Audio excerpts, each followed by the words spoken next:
அருள் செய்தல் ஆகிய முறையில் அமைந்திருப்பதை அறிவாயாக. இறைவன் உலகின் மேல் வைத்து படைத்தல், காத்தல், அழித்தல், மறைத்தல், அருளல் ஆகிய தொழில்களை செய்வார். உயிர்களை வைத்து உடம்பு, கருவி முதலியவற்றை படைத்தல், காத்தல், அழித்தல், மறைத்தல், அருளல் ஆகியவற்றை செய்வான். இவை தூள ஐந்தொழில் எனப்படும். உலகத்தை ஒடுக்கிய பின் மீண்டும் தோற்றுவிப்பதற்காக ஐந்தொழில் செய்வான். உயிர்கள் உறங்கும் நிலையில் ஐந்தொழில் செய்வான். இவை சூக்கும ஐந்தொழில் எனப்படும். உயிர் விழிப்பு நிலையில் தத்துவங்களோடு கூடி உலகியல் இன்பங்களை நுகர்தல் பொருட்டு ஐந்தொழில் செய்வான். அவை அதிசூக்கும ஐந்தொழில் எனப்படும். சூக்குமம், தூளம், சூக்குமம், அதிசூக்குமம் இம்மூன்று உயிர்களின் வினைப்பயனை ஈட்டவும் நுகரவும் காரணமாக இருத்தலால் ஊன நடனம் என வழங்கப்பெறும். அதனால தான் இதற்கு ஊன நடனம். ஏன்னா உயிர்களுடைய வினைப்பயனை ஈட்டவும் நுகரவும் காரணமாக இருத்தலால் இது ஊன நடனம். அது ஞான நடனம் என்பது மாயைதனை உதறி வல்வினையை சுட்டு மலம் சாய அமுக்கி அருள்தான் எடுத்து நேயத்தால் ஆனந்த வாரதியில் ஆன்மாவை தான் அழுத்தல் தான் எந்த யார் பரதம் கான். இது ரொம்ப முக்கியமான பாட்டு. உடுக்கை ஏந்திய திருக்கையினாலே மாயையை நீக்கி, மாயை போனும், தீயேந்திய திருக்கையில் வலிய வினையை சுட்டுவித்து, வினை நீக்கம், மாயாமல நீக்கம், வினை நீக்கம். முயலகன் மேல் ஊன்றிய திருவடியில் ஆணவ மலத்தின் வலிமை கெடுமாறு செய்து. முயலகன் ஆணவ மலத்தினுடைய குறியீடு, அதுதான் ரொம்ப முக்கியமானது. முயலகன் ஆணவ மலத்தின் குறியீடு. ஆகவே முயலகனுடைய அந்த தன்மையை ஆணவ மலத்தை அழிக்க முடியாது, அதனால அமுக்கி தான் வைக்க முடியும். ஆக அமுத்தி வச்ச நிலை. அதனால முயலகன் காலிலேயே அமுங்கி கிடப்பார். அவர் அமுங்கி இருக்கிற வரையில நல்லது. ரிலீஸ் பண்ணாருன்னா மேட்டர். அவருக்கு திருவடியில் அழுத்தி அழுத்தி எவ்வளவுக்கு எவ்வளோ நம்ம திருமுறையை படிக்கிறோமோ அவ்வளோக்கு எவ்வளோ ஸ்ட்ராங்காக ஊணுவார். இன்னும் பெருமான் திருமுறைகளை நாம் ஓத ஓத ஸ்ட்ராங்காக ஊணும். இப்போ ஓதலைன்னு வச்சிங்களேன், அப்படியே லைட்டாக மேலே போய்டும். மேலே போனால் என்ன ஆகும்? மிதிச்சிட்டு இருக்கீங்க, ஒருத்தரை அமுத்திட்டு இருக்கீங்க, அமுத்திட்டு இருக்கிறவர் ரிலீஸ் பண்ணால் அவங்களுக்கு இருக்கிற முயலகன் அவர் அப்படியே நல்லா படம் எடுத்து ஆட்டம் காமிச்சு உங்களை அமுத்திடுவார் ஆனந்த். அப்போ இறைவனாக இருக்கக்கூடிய இறைவனுடைய திருவடியிலே இருக்கக்கூடிய முயலகன் ஆணவ மலத்தை குறிப்பது அந்த முயலகனுடைய தன்மை. ஆகவே மாயை ஊன நடனம் திருவடியில் ஆணவ மலத்தின் வலிமை கெடுமாறு செய்து தூக்கிய திருவடியின் வழியாக திருவருளை வழங்கி கூத்தபிரான் உயிர்களை திருவருளோடு சேர்த்து பேரின்ப பெருவாழ்வில் திளைக்க செய்வதே திருக்கூத்து. அந்த குஞ்சித பாதம் எடுத்த பொற்பாதமும் காணப்பெற்றால் மனித பிறவியும் வேண்டுவதே இந்த மாநிலத்தில். அப்ப எதை பார்க்கிறோமோ இல்லையோ, தில்லை தரிசனத்துல ரொம்ப முக்கியமான ஒரு தரிசனம், முக்கியமான ஒரு குறி. எந்த இடத்துல அந்த எல்லாத்தையும் விட்டுடணும். ஒரே குறியை குறியாது குறித்து அறியும் நெறி எதுன்னா அந்த குஞ்சிதம். அந்த பாதம் இருக்கு இல்லையா, அது தொங்கிட்டு இருக்கிற பாதம், அதுதான் நம்ம ஈடு. அதில் வைக்கிற பூ நம்முடைய தலைக்கு வந்தால் சிறப்பு. அது கொடுப்பாங்கன்னு நினைக்கிறேன் இல்லைங்களா? நிறைய பேர் போயிருக்காங்க. அது கிடைக்கிறதுங்கிறது ரொம்ப பெரும் வாய்ப்பு. அந்த குஞ்சித பாதத்தில் வச்ச பூ ஒரு தடவை நம்முடைய சுப்பிரமணிய ஐயாவை யாரை எடுத்துகிட்டு வந்தாங்க. அந்த பாதத்தில் குஞ்சித பாதத்தில் வைத்த அந்த மலர் அது அவ்வளோ சிறப்புடையது. அப்படி மடித்தாடும் அடிமைக்கண் இன்றியே மனனே என்று சுந்தரமூர்த்தி சுவாமிகள் அந்த பெருமானுடைய அந்த மடித்து ஆடுகின்ற அந்த நிலையும் பெருமானுடைய அந்த கரம் அது எது குறிக்கும்னா, குமரகுருபரர் சொல்றார், இந்த எடுத்த கரம் அதாவது வீசிய கரம் அது இப்படி இருக்கும், அது தொங்கி இருக்கும் இப்படி கீழே. இன்னொரு கரம் அபயகரம், அந்த அபயகரம் இப்படி காமிச்சிட்டு இருப்பார். குமரகுருபரர் சொல்றாரு, நான் போய் பார்த்தப்ப எனக்கு எப்படி தெரிஞ்சுது பெருமான் என்ன குறிப்பு உணர்த்துறார். ஒருத்தருக்கு ஒரு குறிப்பு உணர்த்துவார் அந்தந்த நிலையில் அந்த பெருமான். நீங்க போய் நின்னீங்கன்னா உங்களுக்கு ஒரு குணம். அப்ப எனக்கு என்ன உணர்த்தினார் பெருமான் அப்படின்னா, இதோ இங்க அப்படி நீட்டிட்டு இருக்கும்போது அந்த அந்த வீசுகரம் அப்படி காட்டுறது எதுன்னு பார்த்தேன், தூக்கிய திருவடியை அது காட்டுது. அப்படி தூக்கிய திருவடி இருக்கு இல்லையா, அந்த தூக்கிய திருவடியை கும்பிட்டால் போதும் அப்படின்னு இந்த அபயகரம் காட்டுது. அப்ப திருவடி ஆகிய இந்த தூக்கிய திருவடியை கும்பிட்டால் போதும் என்று சிதம்பர செய்யுள் மும்மணி கோவையில சொல்றார் ஒரு பாட்டுல. அப்படி ஒரு இன்னொரு பாட்டுல சொல்லுவார், பெருமானுடைய திருவடி செக்கச்சவன்னு சிவந்திருக்குது சிதம்பர செய்யுள் கோவை. அதுல குமரகுருபரர் சொல்லுவார், ஏன் பெருமானுடைய திருவடி சிவந்து இருக்குது அப்படின்னு சொன்னா ரீசன் ஒருத்தர் ஒன்று சொல்றாங்களாம், ஏன் பெருமாள் திருவடி சிவந்திருக்கு. அதுக்கு முதல்ல ஒருத்தர் சொன்னாராம்,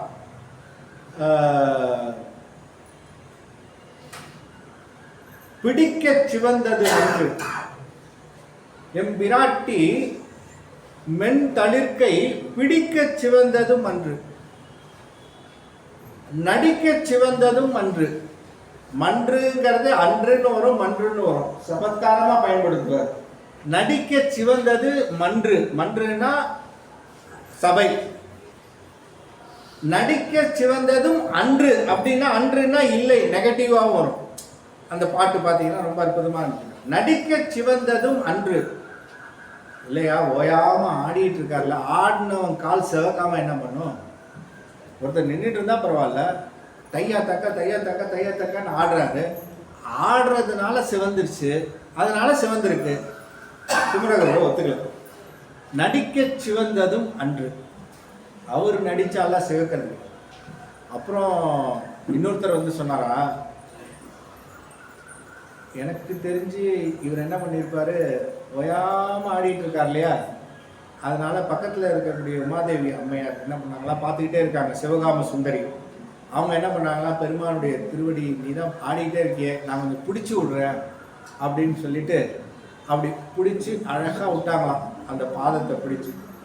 இப்போ பாதத்தை பிடிச்சி விடும்போது அந்த அம்மா என்ன பண்ணிட்டாங்களா, அவங்க கையே ரொம்ப சாஃப்ட், மென் தடுக்கை. அந்த அம்மா கை எப்படிப்பட்டதுன்னு எல்லாருமே எல்லாத்துலேயும் சொல்லியிருக்காங்க, அது அவ்வளோ சாஃப்ட், மென்மையிலையும் மென்மை. அந்த கை பெருமாளுடைய திருவடியில கொஞ்சம் அழுத்தி பிடிச்சிருச்சான். அந்த அழுத்தி பிடிச்சதுனால பெருமாள் சிவந்துருச்சு.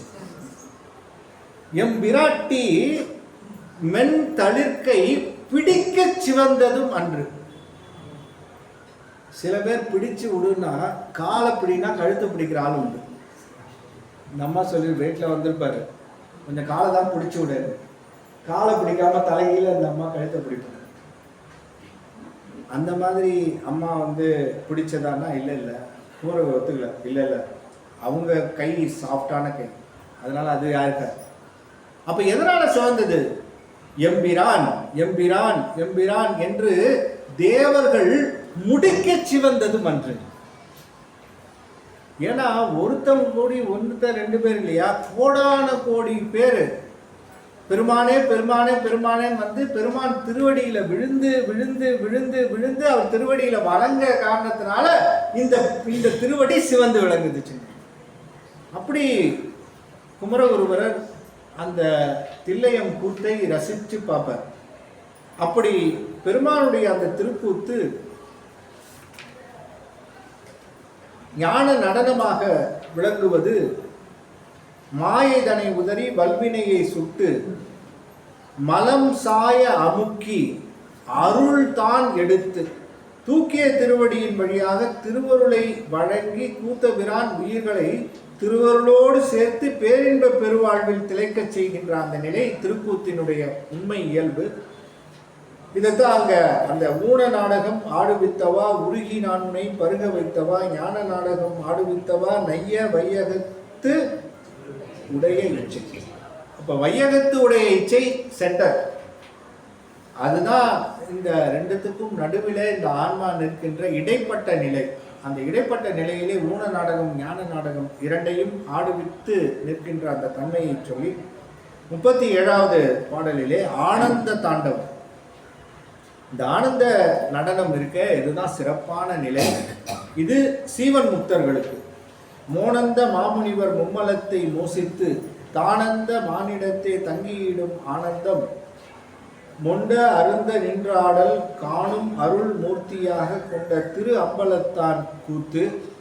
அந்த மௌனத்தை நிறைவாக கொண்ட உயர்ந்த ஞானியர் தம்முடைய மும்மலங்களின் வாசனையும் முழுதும் நீக்கி ஆன்ம ஞானம் முடிந்த விடத்து தோன்றும் ஆனந்த வெள்ளத்தை முகந்து கொண்டு அனுபவிப்பார்கள். அம்பலக்கூத்தன் திருவருட்சக்தியாகிய சிவராம சுந்தரியுடன் சேர்ந்து செய்யும் நடனம் ஆன்மாக்கள் ஆனந்தத்தை அனுபவிப்பதற்கே ஆகும். மோனம் பிளஸ் அந்தம் மோனாந்தம். மோனம் என்பது மௌனம் என்பதை குறிப்பது. மௌனமாவது உரை உணர்வுகள் அற்று நிற்கும் நிலை. சும்மாயிரு சொல்லற என்பார் அன்னையினால் பெருமான். மாமுனிவர் மா பெருமை. முனிவர் முற்றும் துறந்தவர்.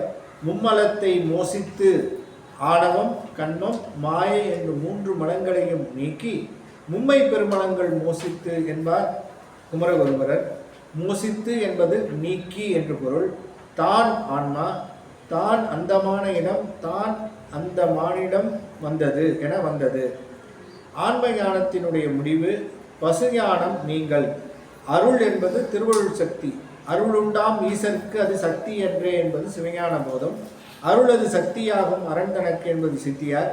அருள்மூர்த்தி திருவருள் சக்தியாகிய சிவகாம சுந்தரியை இடைப்பால் கொண்ட அந்த வடிவம். அப்ப எந்த ஒரு வடிவமாக இருந்தாலும் நடராஜ பெருமான் இருந்தார்னா அங்க சிவகாம சுந்தரி இருந்தே ஆக வேண்டும். சிவகாம சுந்தரி இல்லாத நடராஜ பெருமான் என்றைக்கும் பயன்படாத நடராஜ பெருமான். ஏன்னா அது அவர் ஆடுற ஆட்டத்தை நம்மால பார்க்க முடியும். அங்க சிவகாம சுந்தரி இருந்தால் மட்டும்தான் அவர் ஆட்டம் நமக்கு பயன்படும். அப்ப எந்த ஒரு நடராஜ படமாக இருந்தாலும் பக்கத்துல அங்க இடப்பாகத்துல அங்க இருக்கணும். சிவகாம சுந்தரி இருந்தே ஆக வேண்டும். இதுதான் முறை. அது எப்படி அது முறைனா, பாலும் குழவி பசுங்குடர் பொறாதன நோயின் மருந்து தாய் உண்டாங்கு மண்ணுயிர் தொகுதிக்கு இன்னருள் கிடைப்ப திருந்திழைக்கான சிற்றவை பொடிய திருநடம் புரியும் என்பது சிதம்பர மும்மணி கோவிலே குமரகுரு முனிவர் மிக அற்புதமாக சொல்ற அந்த கருத்து. அந்த பாலும் குழவி பசுங்குடர் பொறாதென அந்த குழந்தைக்கு நேராக மருந்து கொடுத்தா அது போய் சேர்ந்து வயிற்றுல அது ஒத்துக்காது. அது குடரே பசுங்குடர்ன்றார். அப்ப அது எதுக்கு வழியா போகணும்? பால் வழியா போகணும். அம்மாவுடைய பால் வழியா போகணும். அம்மாவுடைய பால் வழியா போகணும்னா அம்மா மருந்தை சாப்பிடணும்.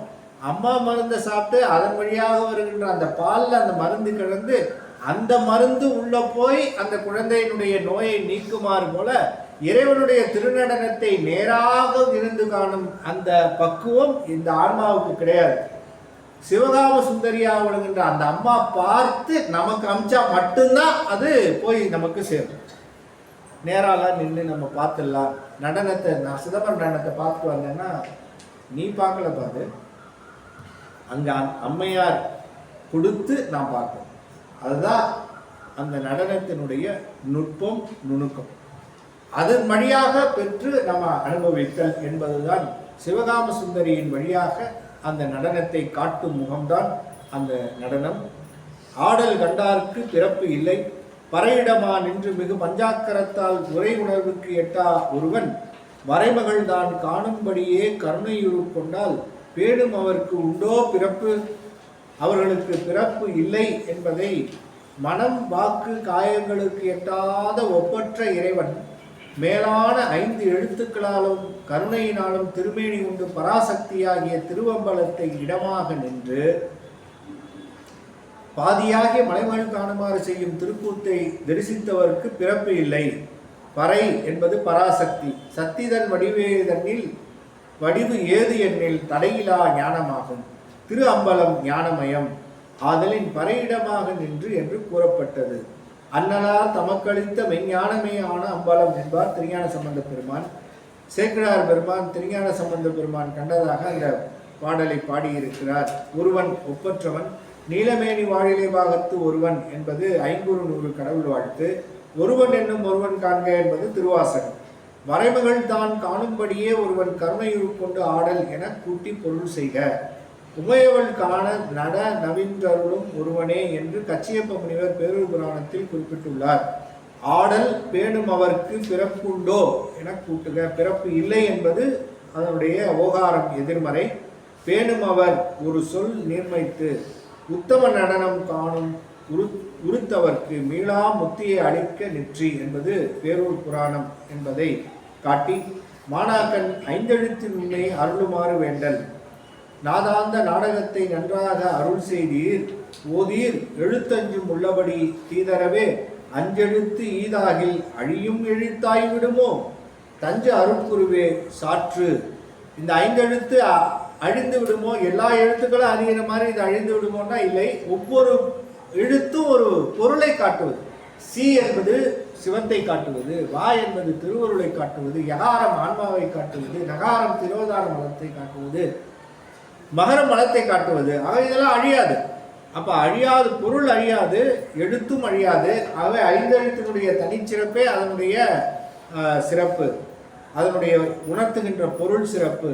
நாதம் பிளஸ் அந்தம் நாதாந்தனம். நாதாந்த நாடகம், நாதம் இறுதியாக 36 தத்துவங்களையும் கடந்த ஞானப் பெருவழியில் செய்யும் நடனம். தஞ்சக்கிழவி என்மை பொருட்டே என்பது சொல்லதிகாரம். தஞ்ச அருட்குருவே, வெளிவந்த அருட்குருவே, தமியேற்கு எளிமானுடன் ஆகி நீ வந்து உன் தாள்கள் அளித்தனை என்பது தவத்திரு சுவாமி சாந்தலிங்க சுவாமியினுடைய வைராக்கிய சதகம் என்பதிலே அருள் செய்த அந்த குறிப்பை சொல்லி திருவைந்தெழுத்தினுடைய அழியாத்தன்மையை சொல்லுகின்றார். உற்ற குறியழியும் ஓதுங்கால் பாடைகளில் சற்றும் பொருள்தான் சரியாது மற்றதுகள் சிவன் அருள் ஆவி எழிலார் திரோத மலம் ஆசில் எழுத்து அஞ்சின் அடைவாம். அவை இந்த எழுத்து அஞ்சும் 5 பொருள்களை குறிப்பது என்பதைத்தான் நாம் முன்னே பார்த்த அந்த செய்தி. ஐந்தெழுத்து பொருள் முறை. சிவன் அருள் ஆவி திரோதம் மலம் 5ம் அவன் எழுத்து அஞ்சின் அடைவாம். இவன் நின்று நம்முதலா ஓதில் அருள் நாடாது நாடும் அருள் சிம்முதலா ஓது நீ சென்று. நகாரம் முதலாக கொண்டு செய்கின்ற அந்த நமசிவாய மந்திரத்தை ஓதினால் இறைவனுடைய திருவருள் நாடாது, ஆனால் உலக இன்பம் கிடைக்கும். ஆனால் உலக இன்பத்தை விட்டு திருவருள் இன்பம் கிடைக்கணும்னா சிகாரத்தை முதலாக வைத்து ஓதணும். சிகாரம் முதல் என்பது எது? சிவாய சிவாய நம என்று சொல்லக்கூடிய அந்த சிவாய நம மந்திரம், அதை வைத்து முதலாக ஓதுதல் வேண்டும் என்பதாக சொல்லி ஐந்தெழுத்தை எண்ணும் முறை என்பதை 42வது பாடலில் அண்ணல் முதலா அழகார் எழுத்தைந்தும் எண்ணி இராப்பகல் அற்று இன்பத்தே நன்னி அருளானது சிவத்தே ஆக்கும் அணுவை இருளானது தீர இன்று. சிவன் முதலாக அழகு பொருந்திய திருவெழுந்தெழுத்தை எண்ணி வந்தால் திருவருள் பொருந்தி ஆன்மாவின் ஆணவ மனம் நீங்கி கேவலம் சகலம் ஆகிய அவத்தைகளில் விலகி சுத்த அவத்தையில் சிவானந்தத்தில் திளைக்கச் செய்யும். அண்ணல் என்பது சிவபெருமான். அண்ணல் முதலா அழகார் எழுத்து அஞ்சி சிவாய நம என்பதை எண்ணுதல் என்பது கணித்தல் என்று பொருள். தியானித்தல். இரவு கேவலாவத்தை, பகல் சகலாவத்தை. ஆக இரவிலே என்பது கேவலாவத்தை நிலை, அதில் தான் இருந்தோம், இரவு நிலை. சகலாவத்தை என்பது இந்த பகல் நிலை. தத்துவங்களின் செயல்பாடு எதுவும் இல்லாமல் ஆணவமலத்தோடு மட்டும் கூடியிருக்கும் ஆன்மாவின் நிலை கேவலம். அதுதான் முதல்ல நான் சொன்னேன், கண்ணில்லாத குழவின்னு சொல்லி நம்ம சொன்னோம்ல, அந்த உதாரணம் அது கேவல நிலை. தத்துவங்களோடு கூடி கருவிகள் செயல்பட்டு வரும் நிலை சகலம். இப்போ நாம் இருக்கிற நிலை சகலம், ஏன்னா எல்லா தத்துவம் வந்துருச்சு. அப்படி தத்துவங்கள் எல்லாம் இராப்பகல் அற்ற இடத்தே இருந்து என்பது திருமந்திரம். இரவு பகலில்லா இன்ப வெளியூடே விரவி விரவி நின்று உந்தீபர திருவுந்தியார். இராப்பகலற்ற இடத்தே இருக்கை எளிதல்லவே கந்தார் அலங்காரம். பகலும் இரவும் கடந்து உளவா இன்பம் மறுவித்து என்பது கந்தர் கலிவென்பார். அணு என்பது இன்று ஆன்மாவை குறிக்கும். ஆணவத்தால் அறிவை அணுத்தன்மையாக்குவதால் ஆன்மாவிற்கு அணு என்று பெயர். ஸோ அணு என்பது ஆன்மா பிடிச்சிருச்சுன்னா அதனுடைய வியாபகத்தன்மையிலேருந்து குறைஞ்சி அணுவா மாறின்ற காரணத்தினாலே அதற்கு அணு என்று அது காரண பெயர் என்பதாக அமைந்தது. அப்படி ஐந்தெழுத்தை ஓதும் முறை என்ன என்பதை காட்டுவது 43வது திருப்பாடல். ஆதி மலம் இரண்டும் ஆதியா ஓதினால் சேதியா மும்மலமும் தீர்வாக போதம் மதிப்பரிதாம் இன்பத்தே வாழலாம் மாறி விதிப்படியோது அஞ்செழுத்து மாமே. ஆதிசக்தி எனப்படும் திரோதான சக்தியை குறிக்கும் நகாரத்தையும் ஆணவமலத்தை குறிக்கும் மகாரத்தையும் முன்பாக வைத்து கணித்தால் 3 மலங்களையும் களைய முடியாது. அவ்வாறு கணித்தல் துன்பங்களை தீர்ப்பதற்கு துணையாகாது.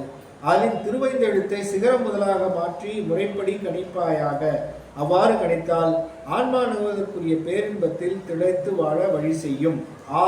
ஆதிசக்தியாகிய திரோதான சக்தி நகரம், மலம் ஆணவ மலம், மகாரம் ஆதியா ஓதினால் நாம முதலாக நமச்சிவாய் என்று நினைத்தால் சேதித்தல் களைதல் சேதியா களையா மாறி விதிப்படி ஓது நம முதலாக கணிக்காமல் சி முதலாக சிவாய நம என்று கணிப்பாயாக. ஓது என்பது ஓதுவாயாக என்று நின்றது. இப்ப ஐந்தெழுத்தினுடைய அந்த உயர்வு என்ன என்பதை சொல்லி ஐந்தெழுத்து வரையிலும் அந்த பகுதி வரையிலும் சொல்லி முடிக்கிறார்.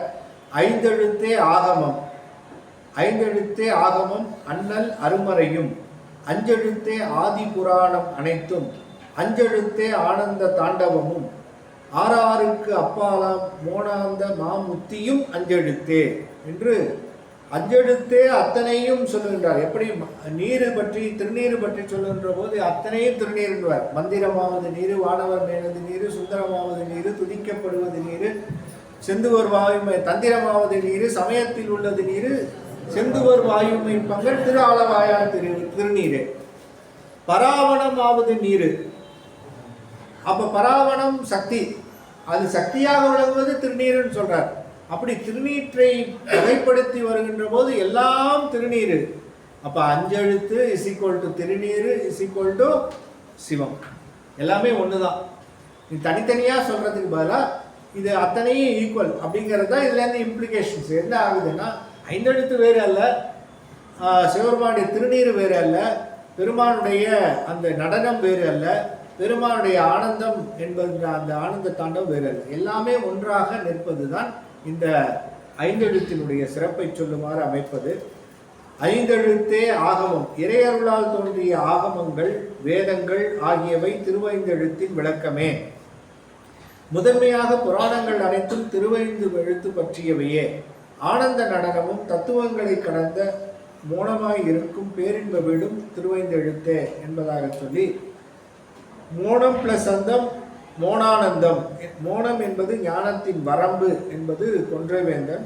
பேசா அனுபூதி பிறந்ததுவே அருள் நூலும் ஆரணமும் அல்லாது ஐந்தின் பொருள் நூல் தெரிய புகின் என்கின்ற அந்த நிலையிலே சொல்லி, இந்நூல்கள் திருவருளால் மெய்யடியார் வாயிலாக வையம் உய்ய வெளிவருவன ஆகமம் என்று சொல்லக்கூடிய இந்த ஆகமங்கள் இம்முறையில் வழிபாட்டு நூல், வழிபாட்டு அமைப்பு நூல், வன்மை பொருள் நூல் மூன்றும் வகரத்துள் அடங்கும். வாழ்க்கை நூல் நகரத்துள் அடங்கும். மேலோதிய மூவகை நூல்களும் சிவாகமங்கள் எனப்படும். அப்படி சிவாகமங்கள் என்பது என்ன என்பதை தெளிவாக அமைத்து கொண்டு, திருமுறைகள் தான் சிவாகமங்கள். அவற்றில் வழிபாட்டு நூல் நால்வர் ஓதும் தமிழ், வழிபாட்டு அமைப்பு நூல் திருமூலருடைய திருமந்திரம், வன்பொருள் நூல் மெய்கண்ட நூல்கள், வாழ்க்கை நூல் திருவள்ளுவராயனாருடைய செந்தமிழ் பொதுமறையாம் திருக்குறள். எனவே திருவைந்தெழுத்தினுள் அடங்காத ஏதும் இல்லை என்பதாம் இவ்வுண்மை. வேதம் நான்கிலும் மெய்ப்பொருளாவது நாதன் நாமம் நமச்சிவாயவே என்று காதலாகி கசிந்து கண்ணீர் மல்கி என்ற பாடலிலே அமைத்து காட்டுவது நற்றமிழ் திருமாமறையான் உணர்க என்பது சித்தாந்த பண்டிதர் ராமநாத பிள்ளை அவர்கள் எழுதிய விளக்கத்தை இங்கு அப்படியே கொடுத்திருப்பது சிறப்பு. சி என்பது சிறப்பு, வா என்பது வனப்பு, யா என்பது யாப்பு, நா என்பது நடப்பு என்று, பா என்பது மறைப்பு. இது ராமநாத பிள்ளையினுடைய விளக்கம், ஐந்தெழுத்தினுடைய விளக்கம். நகாரம், அந்த சிகாரம் என்கின்ற அந்த சிகாரம் அவர் மொழிப்பு, அதாவது தமிழ் மொழியின்படி அது அமைக்கின்ற அந்த ஒரு சிறப்பு அங்கே அமைஞ்சிருக்கும். அதுவும் ராமநாத பிள்ளை அவர்களுடைய திருமந்திரத்தில் அவர் முழுக்க முழுக்க அதான் பயன்படுத்திப்பார். ராமநாத பிள்ளை முறையை நீங்கள் திருமந்திரத்தில் பார்த்தீங்கன்னா எந்த இடத்துல திருவருந்தெழுத்து வந்தாலும் சிகாரம் வந்தாலும் அது சிறப்பை குறிக்கும்.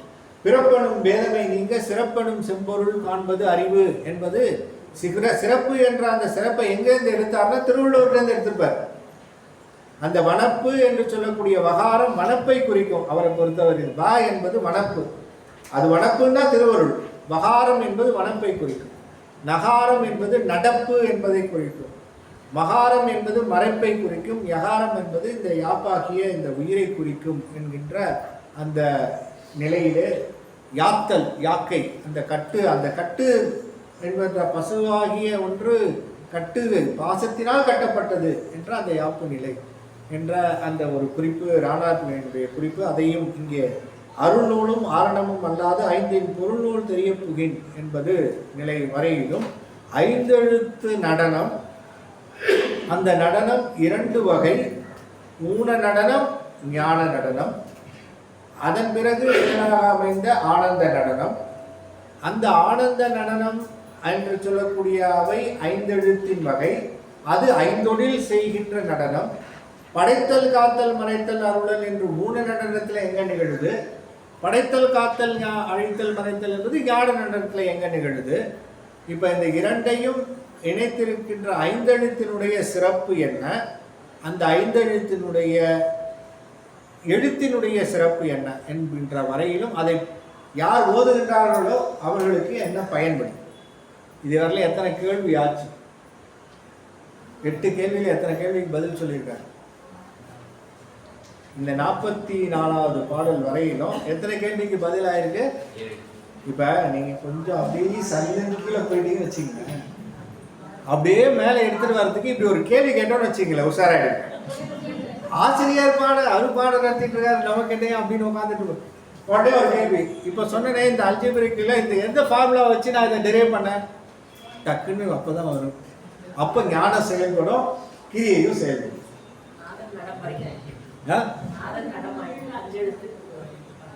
எத்தனை கேள்வி கவர் பண்ணிருக்கோம்? 6 6 7 அம்மா இன்னும் கொஞ்சம் அதிகமா இருக்கு. 44வது பாடல்மா, 44வது பாடல்ல 5 எழுத்து வந்துருச்சு இல்லையாம்மா? அப்ப 5 எழுத்து வந்துருச்சு, தான் ஏது மட்டும் இருக்கு. அப்ப 7 கேள்விக்கு பதில் சொல்லி 7 பிறப்பை கடந்திருக்கோம். 8வது கேள்வி முத்தி நிலை. இப்ப முத்தி நிலைக்கு வரதுக்கு யார் யாரெல்லாம் தயார்? சாப்பாட்டுக்கு போறதுக்கு யார் தயார்? இப்ப சாப்பாடு கையை தூக்கிட்டாங்க. சரி, இப்ப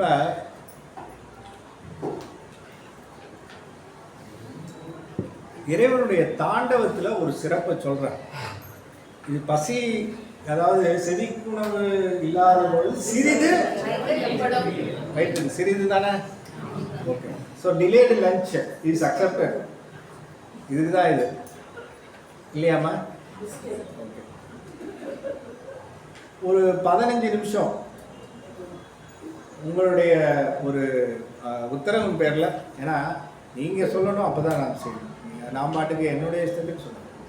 உங்களுடைய உத்தரவின் பேரில் ஒரு 15 நிமிஷத்தில் முத்தி இன்பத்தையும் சொல்லிடுறேன். அந்த முத்தி இன்பத்துக்கு ஒரு இப்போ இதுவரையில் சொன்னதுக்கு முன்னாடி நான் என்னென்னலாம் எக்ஸ்ப்ளனேஷன் கொடுத்துருக்கணும் அதெல்லாம் தான் இதில் வந்திருக்கு. ஸோ நான் எதுவும் சும்மா முன்னாடி சொல்லலை எக்ஸ்ப்ளனேஷன். இப்போ சொல்ல போகிற எக்ஸ்ப்ளனேஷனும் பின்னாடி வர பாட்டுக்கு ரிலேட்டட் எக்ஸ்ப்ளனேஷன். திருப்புத்தூர் அப்படின்னு சொல்லக்கூடிய ஒரு ஊர், ரொம்ப அற்புதமான ஊர் திருப்புத்தூர். புத்தூருக்கு உரிய தனிச்சிறப்பு, பல சிறப்புகள் இருந்தாலும் அங்கே ஒரு அரசன் ஆட்சி புரிந்தவன் தான் பல காலத்துக்கு முன்னாடி. திருப்புத்தூர் பல காலத்துக்கு முன்னாடி அரசன். ஆனால் திருப்புத்தூருக்கு யாருமே, அந்த கோயில் இருக்கு, அங்கே யாரும் வந்து வழிபடுறதில்லை, போகிறதில்லை, வரதில்லை. எல்லாருமே வந்து அது பக்கத்தில் இருக்கிற ரொம்ப ஃபேமஸான கோயிலை பார்த்துட்டு போயிடுறாங்க. இப்போ இந்த அரசனுக்கு புத்தூர் பெருமானை எல்லாருக்கும் இன்ட்ரடியூஸ் பண்ணணும்னு ஆசை. வரக்கூடிய புலவர்கள், அப்படி புலவர்கள் வந்தால் தான் பாட்டு வரும், பாட்டு வந்தால் தான் அங்கே புராணம் செய்திகளும், புராணம் வந்தால் தான் அங்கே சிறப்பாக பெருமானை எல்லாம் வழிபடுறதுக்கு எல்லா இடத்துலேருந்து வருவாங்கன்னு சொல்லிட்டு ஒரு நாள் ஒரு மிகப்பெரிய புலவர் கூட்டம் வந்தது. அந்த திருப்பத்தூர் பக்கத்தில் வந்திருக்குன்னு தெரிஞ்சுது. தெரிஞ்ச காரணத்தினால அவர்களை அழைக்கணும்னு சொல்லி தன்னுடைய மந்திரியை கூப்பிட்டு ஆளுங்களாம் அவங்க கூட அழைச்சி, இந்த மாதிரி புலவர்கள் வந்திருக்காங்க, இவர்களை நம்ம திருப்பத்தூருக்கு கூட்டிகிட்டு வாங்க, அழைச்சிட்டு வாங்க அப்படின்னு சொல்கிறான். அப்படி சொல்லும் பொழுது அந்த அரசன் வந்து ரொம்ப புலமை வாய்ந்தவர். அப்போ அரசன்லாம் ரொம்ப புலமை வாய்ந்த அரசர்களாக இருப்பாங்க. அப்போ பாடவும் தெரியும், செய்யுளும் தெரியும், எல்லாமே தெரியும். டப்பிங் எதுவும் கிடையாது. அப்போ அவர் என்ன பண்ணார், இப்போ இருக்க ஹீரோ மாதிரி இல்லை. அப்போ ஹீரோக்கு என்ன இதுன்னா குவாலிஃபிகேஷன்னா, பின்னாடி ஒருத்தர் பாடி வாயசிக்கிறதுலாம் இல்லை, மியூசிக்கும் தெரியணும், பாடவும் தெரியணும், எல்லாம் தெரிஞ்சாதான் அவருக்கு. அந்த மாதிரி அந்த அரசன் வந்து எல்லாமே வல்லவன், இசையில் வல்லவன், பாட்டில் வல்லவன், செய்யுள், புலமை எல்லாத்துலையும். அதனால அமைச்சரை சும்மா அனுப்பாமல் ஒரு பாட்டு எழுதி கொடுத்து இப்படி இந்த பாட்டை காமிங்க அந்த புலவர்கள்கிட்ட, அவங்க நிச்சயமாக நம்ம திருப்பத்தூருக்கு வருவாங்க அப்படின்னு சொல்லி அனுப்பிச்சி விட்டான். இந்த மந்திரி என்ன பண்ணார், பாட்டை எடுத்துகிட்டு போனார். போயிட்டு அந்த புலவர்கள்லாம் வணங்கி, நீங்கள் எங்கள் புத்தூருக்கு வரணும், அரசனுடைய ஒரு விருப்பம் அப்படின்னு சொல்லி. புலவர்கள் சொன்னாங்க, நாங்களே இவ்வளோ தூரம் சுற்றி வந்துட்டு இருக்கோம், இது எங்கள் பிளான்லேயே இல்லையே, நீங்கள் பாட்டுக்கு பிளானில் இன்னொரு அடிஷனாக போட்டிங்கன்னா எங்கள் நிறுத்தி இருக்கிறதெல்லாம் டிஸ்டர்ப் ஆகும் அப்படின்னு சொன்னோடனே திருப்பி அரசன் வந்து ஒரு பாட்டு கொடுத்துருக்காரு, நீங்கள் எதையாவது பாருங்கள், பார்த்தீங்கன்னா நீங்கள் வருவீங்க நிச்சயமா அப்படின்னு சொன்னார் அரசர். சரி கொடுப்பா பாட்டு அப்படின்னு. பாட்டை கொடுத்தோன்னா பாட்டை வாங்கினான் புலவர், தலைமை புலவர் ஒருத்தர் வாங்கினார். வாங்கிட்டு உங்கள் அரசன் என்ன பாட்டு எழுதியிருக்காரு பார்ப்போம், திருப்பத்தூரை பற்றி சிறப்பாக எழுதியிருக்காரான்னு, அது என்னன்னு பார்ப்போம்னு படித்தேன். அப்போ அந்த பாட்டை எடுத்து பார்த்தோன்னா, பிறந்த பிறப்பால் இனி பெரும்பேறு பெற்றோம், பிறந்த பிறப்பால் பெரும்பேறு பெற்றோம், மறந்தும் இனி பிறக்க வாரோம். பிறந்த பிறப்பால் பெரும்பேறு பெற்றோம். ஏன்னா எங்கள் ஊர் திருப்பத்தூர், ஆடல் கண்டாருக்கு பிறப்பில்லை காணும் சொன்னாங்க இல்லையா. பிறந்த பிறப்பால் பெரும்பேறு பெற்றோம், மறந்தும் இனி பிறக்க வாரோம், சிறந்த மதி சேர்த்தானை, புத்தூர் தலியானை, புவனம் காத்தானை, கூத்தாட கண்டு பிறந்த பிறப்பால் பெரும்பேறு பெற்றோம். என்ன சொல்ல வராரு, எங்கள் ஊர் திருப்பத்தூர், எங்கள் ஊர் திருப்பத்தூராக இருந்தாலும் எங்களுக்கு பிறப்பு இல்லை, ஆனாலும் பிறந்த பிறப்பு எங்களுக்கு சிறப்பாக அமைஞ்சு. காரணம், எங்கள் ஊரில் இருக்கிற பெருமாள் ஆடுற கூத்து சிறப்பு, அதை நாங்கள் பார்த்துட்டு வையா. அதனால பிறந்த பிறப்பார் பெரும்பேறு பெற்றோம், மறந்தும் இனி பிறக்க வாரோம். மறந்து கூட பெருமான் வந்து இன்னொரு பிறப்பு இவனுக்கு இருக்கு போல இருக்கு அப்படின்னு மறந்து கூட போட மாட்டாராம். டெஃபினட்டா அடுத்த பிறப்பு கிடையாது. பிறந்த பிறப்பார் பெரும்பேறு பெற்றோம், மறந்தும் இனி பிறக்க வாரோம், சிறந்த மதி சேர்த்தானை, கோணம் காத்தானை, கூத்தாட கண்டு. படிச்சார் தலைமை புலவர். அப்படி பார்த்தோடனே அப்படி தூக்கி போட்டார். என்ன பார்த்தோடனே அப்படியே அப்படியே ரொம்ப இதாகி புலகாங்கிதமாகி உடனே வருவான்னு நினைச்சாரு அப்படின்னு சொல்லிட்டு பார்த்தா டோட்டல் அப்செட். எடுத்துட்டு போயா பாட்டன். என்ன சுவாமி என்ன ஆச்சு தெரிஞ்சுக்கலாமா, ரிஜெக்ட் பண்றீங்களே? எல்லாம் அரசன் பாடினாரு, எல்லாம் ரைட்டியா, இதுல பொருள் பிழை இருக்கு. இப்படி ஒரு பொருட்பிழையை வச்சுக்கிட்டு ஒருத்தர் அரசன் பாட்டு எழுதுறான்ற அவங்க நாட்டுக்கு வேற நாங்கள் வந்துட்டு ரொம்ப ரொம்ப கஷ்டம்பா, எடுத்துருப்பா பாட்டு அப்படின்னு திருப்பி அமைச்சு விட்டார். லொங்குன்னு அமைச்சரை இவங்களும் எல்லாம் எடுத்துட்டு சோகமான ஒரு மூஞ்சை வச்சுக்கிட்டு அரசரை எப்படி ஃபேஸ் பண்ண போறோம்னு தெரியாம கொண்டு வந்து ரொம்ப சோகமா எப்படி சொல்றது அரசர்கிட்ட, இது மாதிரி ரிஜெக்ட் பண்ணிட்டாங்க புலவர்கள், உங்க பாட்டுன்னு சொல்ல முடியுமா அரசனுக்கு முன்னாடி? எவ்வளவு கேவலமா இருக்கும் அரசனுக்கு, நம்ம நாட்டுக்கே கேவலமாச்சேன்னு கொண்டு வந்து நின்று அப்படியே என்ன பாட்டெல்லாம் ரிஜெக்ட் பண்ணிட்டாங்களா புலவர்? பக்குனிச்சு. சுவாமி உங்களுக்கு எப்படி தெரியும் அரசரே, உங்களுக்கு நான் பயந்துட்டே இருந்தோம். பண்ணாங்களா இல்லையா? ஆமா பண்ணாங்க, இதுதான் எனக்கு வேணும்னு. என்னங்க சுவாமி என்ன அரசரே நீங்க இவ்வளவு தூரம் நீங்க ரிஜெக்ட் பண்ணிட்டாங்க, இவ்வளவு அவ்வளோ ஆணவத்தோட அந்த ஆள் பேசுறான், ஒரு படம் எடுத்து அடிச்சு தூக்கி எல்லாத்தையும் சாம்பல் ஆகல. உண்மையா ரிஜெக்ட் பண்ணாங்களா இல்லையா? திரும்பி நீ போ. என்னது போனதே ஒரு தடவை முடிஞ்சது, திரும்பி நீங்க போங்க. எப்போ போகணும்னா இரவு நேரத்தில் போங்க. அவங்க தூங்கிட்டு இருக்கிறதுக்கு கொஞ்சம் முன்னாடி ஒரு 8 மணி போல போங்க. அமைச்சர் பார்த்தாரு, என்ன ஆச்சு அரசரா ஏதோ புத்தி கித்தி கலங்கிடுச்சா தெரியலையே இருக்கு அப்படின்னு. நீங்க போங்க 8 மணி. ஆனால் போகும்போது நான் சொல்ற ஒரு காரியத்தை மட்டும் செய்யுங்க. என்ன, தீப்பந்தம் ஒன்று எடுத்துட்டு போங்க. போகும்போது அமைச்சரை சொன்ன, நீ மட்டும் ஒரு தீப்பந்தம் எடுத்துட்டு வேகமாக நீ போயிட்டு போனோன்னா அந்த தலைமை யார் ரிஜெக்ட் பண்ணாரோ அவர்கிட்ட நீங்கள் காலில் விழுந்து வணங்கிட்டு தீப்பந்தத்தை வச்சுக்கிட்டு அவருக்கு முன்னாடி அவர் மூஞ்சிக்கிட்ட ஒரு 3 சுத்து தீப்பந்தத்தை திரும்பி வந்துடு அப்படின்னாரு. இவர் பார்த்தாரு, என்னடா இது, ஏதோ பாட்டை கொடுத்தாரு போனோம் ரைட்டு, இது அடி வாங்கிறதுக்கு வர பதில் சொல்கிறாரா இருந்துச்சு. அதுவும் தீப்பந்தத்தை வச்சு அந்த ஆளுக்கு முன்னாடி 3 சுத்து தான், ஏதோ மந்திரிச்சு போடுறான்னு நினச்சி அத்தனை புலவர்கள் சேர்ந்து நம்ம மொக்குன்னு மொக்கினா என்ன பண்ணுறதுன்னு சொல்லிட்டு நான் சொல்ற அரச கட்டளை செல்லும் போயிடாது. தீப்பந்தத்தை வச்சுக்கிட்டு போறாரு நடுக்கிக்கிட்டே. தலைமை புலவர் எல்லாம் உட்காந்துட்டு சாப்பிட்டு ரெடியாகி படுக்கலான்ற நேரத்தில் அமைச்சரும் குழாமும் வருது. இதனால தான் திருப்பி அனுப்பிச்சோம், எதுக்கே திருப்பி வராங்க அவங்க இல்லை அரசர் திருப்பி ஒரே ஒரு இது பண்ண சொன்னார், பார்த்துட்டு வர சொன்னார். பண்ண சொன்னார்னா திருப்பி பிரச்சனை ஆகிடும், விடமாட்டாங்க. பார்த்துட்டு வர சொன்னார். சரி, நான் தலைமை புலவர் முன்னாடி போனார். போயிட்டு வணங்கினார். வணங்கிட்டு அந்த தீப்பந்தத்தை எடுத்து அவருக்கு முன்னாடி ஒரு 3 சுற்றிட்டு கண்ணை மூடிட்டு சுற்றிட்டு முடியாதல்லான்னு ஓடினார் பாருங்க. அப்படியே அந்த தலைமை புலவர் சாஷ்டாங்கமாக அவர் காலில் விழுந்து அவரை பிடிச்சார். உங்கள் அரசர் எங்க? அத்தனை பேர் நான் வரேன்னார். இவருக்கு தலையும் புரியல, காலும் புரியல. என்னையா ஒரு உண்மையிலே ஏதாவது மந்திரிச்சு இந்த தீப்பந்தத்தை கொடுத்தாரா தெரியலையே, எப்படி இவர் சொல்றாரு, ஒத்துக்கிட்டாரு. இப்போதான் காலையில் தான் அடித்தோம் பிடிச்சோம் நாய் தத்துற மாதிரி தத்துறாங்க, இப்படி பார்த்து சொல்றோம். உடனே அந்த தலைமை புலவர் அவர் சொன்னாரா, அவங்க அரசன் மாதிரி ஒரு ஆள் இந்த உலகத்திலே இல்லை. அந்த திருப்பத்தூர் தளி மாதிரி அந்த ஒரு கோயில் மாதிரி அந்த கோயிலை நாங்கள் வணங்காமல் போயிருக்கோம். நான் ஒரு அறிவீனனாக ஆயிட்டேன் உங்கள் அரசன். என்ன அப்படி அப்படின்னு அந்த அரசன்கிட்ட அந்த தலைமை புலவர்கிட்ட இவரே கேட்டாராம். என்ன அப்படி என்ன நடந்தது, எனக்கு ஒன்றுமே புரியலையே. உங்களுக்கும் அரசருக்கும் தொடர்பே இல்லாமல் ஒரு செய்யுளை வச்சுக்கிட்டு அடிக்கிறார். இங்கேயும் பார்க்கல, அங்கேயும் தொடர்பு இல்லை, எங்கேயுமே இல்லை. நடுவில் இருந்து ஒரு தொடர்பு இல்லாமல் ஏதோ உங்களுக்குள்ள ஒரு கம்யூனிகேஷன் நடந்திருக்கு. என்ன அதுன்னு தான் எங்களுக்கு சூட்சமாக இருக்கே, புரியலேன்னு. ஒன்றும் இல்லை அப்படின்னு அந்த தலைப்புல எக்ஸ்பிளைன் பண்ண. என்ன அப்படின்னா, பாட்டில் பொருள் குற்றம் இருந்து பிறந்த பிறப்பார் பெரும்பேறு பெற்றும் மறந்தும் இனி பிறக்க வாரோம் புவனம் காத்தானே சிறந்த மதி சேர்த்தானே கூத்தாட கண்டு அப்படிங்கிறது பாட்டு. இதில் பிரச்சனை என்னன்னா, திருப்புத்தூர் தளியானை நான் பாட்டில் நடுவில் மிஸ் பண்ணுவேன். ஏன்னா முதல்ல கரெக்டாக சொல்லிட்டேன். பிறந்த பிறப்பார் பெரும்பேறு பெற்றோம் மறந்தும் இனி பிறக்க வாரோம் சிறந்த மதி சேர்த்தானை புவனம் காத்தானை புத்தூர் தளியானை கூத்தாட கண்டு. திருப்புத்தூர் தளியானை இது பாட்டு, முழு பாட்டு. நான் அப்புறம் முன்னாடி பின்னாடி ரிவர்ஸில் போவேன், மன்னிச்சிங்க. இப்போ இப்படி உங்கள் தலைமை புலவர் சொல்லிட்டாரு, சொன்னார். அவருக்கு இப்படி பாடினாரு. இதில் எங்களுக்கு என்னன்னா எல்லாமே ரைட்டு. பிறந்த பிறப்பார் பெரும்பேறு பெற்றோம் மறந்தும் இனி பிறக்க வாரோ சிறந்த மதி சேர்த்தானேன்னு உங்கள் போட்டார் அரசர். அதனாய பொருள் குற்றம். எப்பவுமே அவருடைய மதி சிறந்த மதின்னு வரக்கூடாது, குறைவுடைய மதி தான் அது. அது ஆன்மாவையும் குறிக்கும்.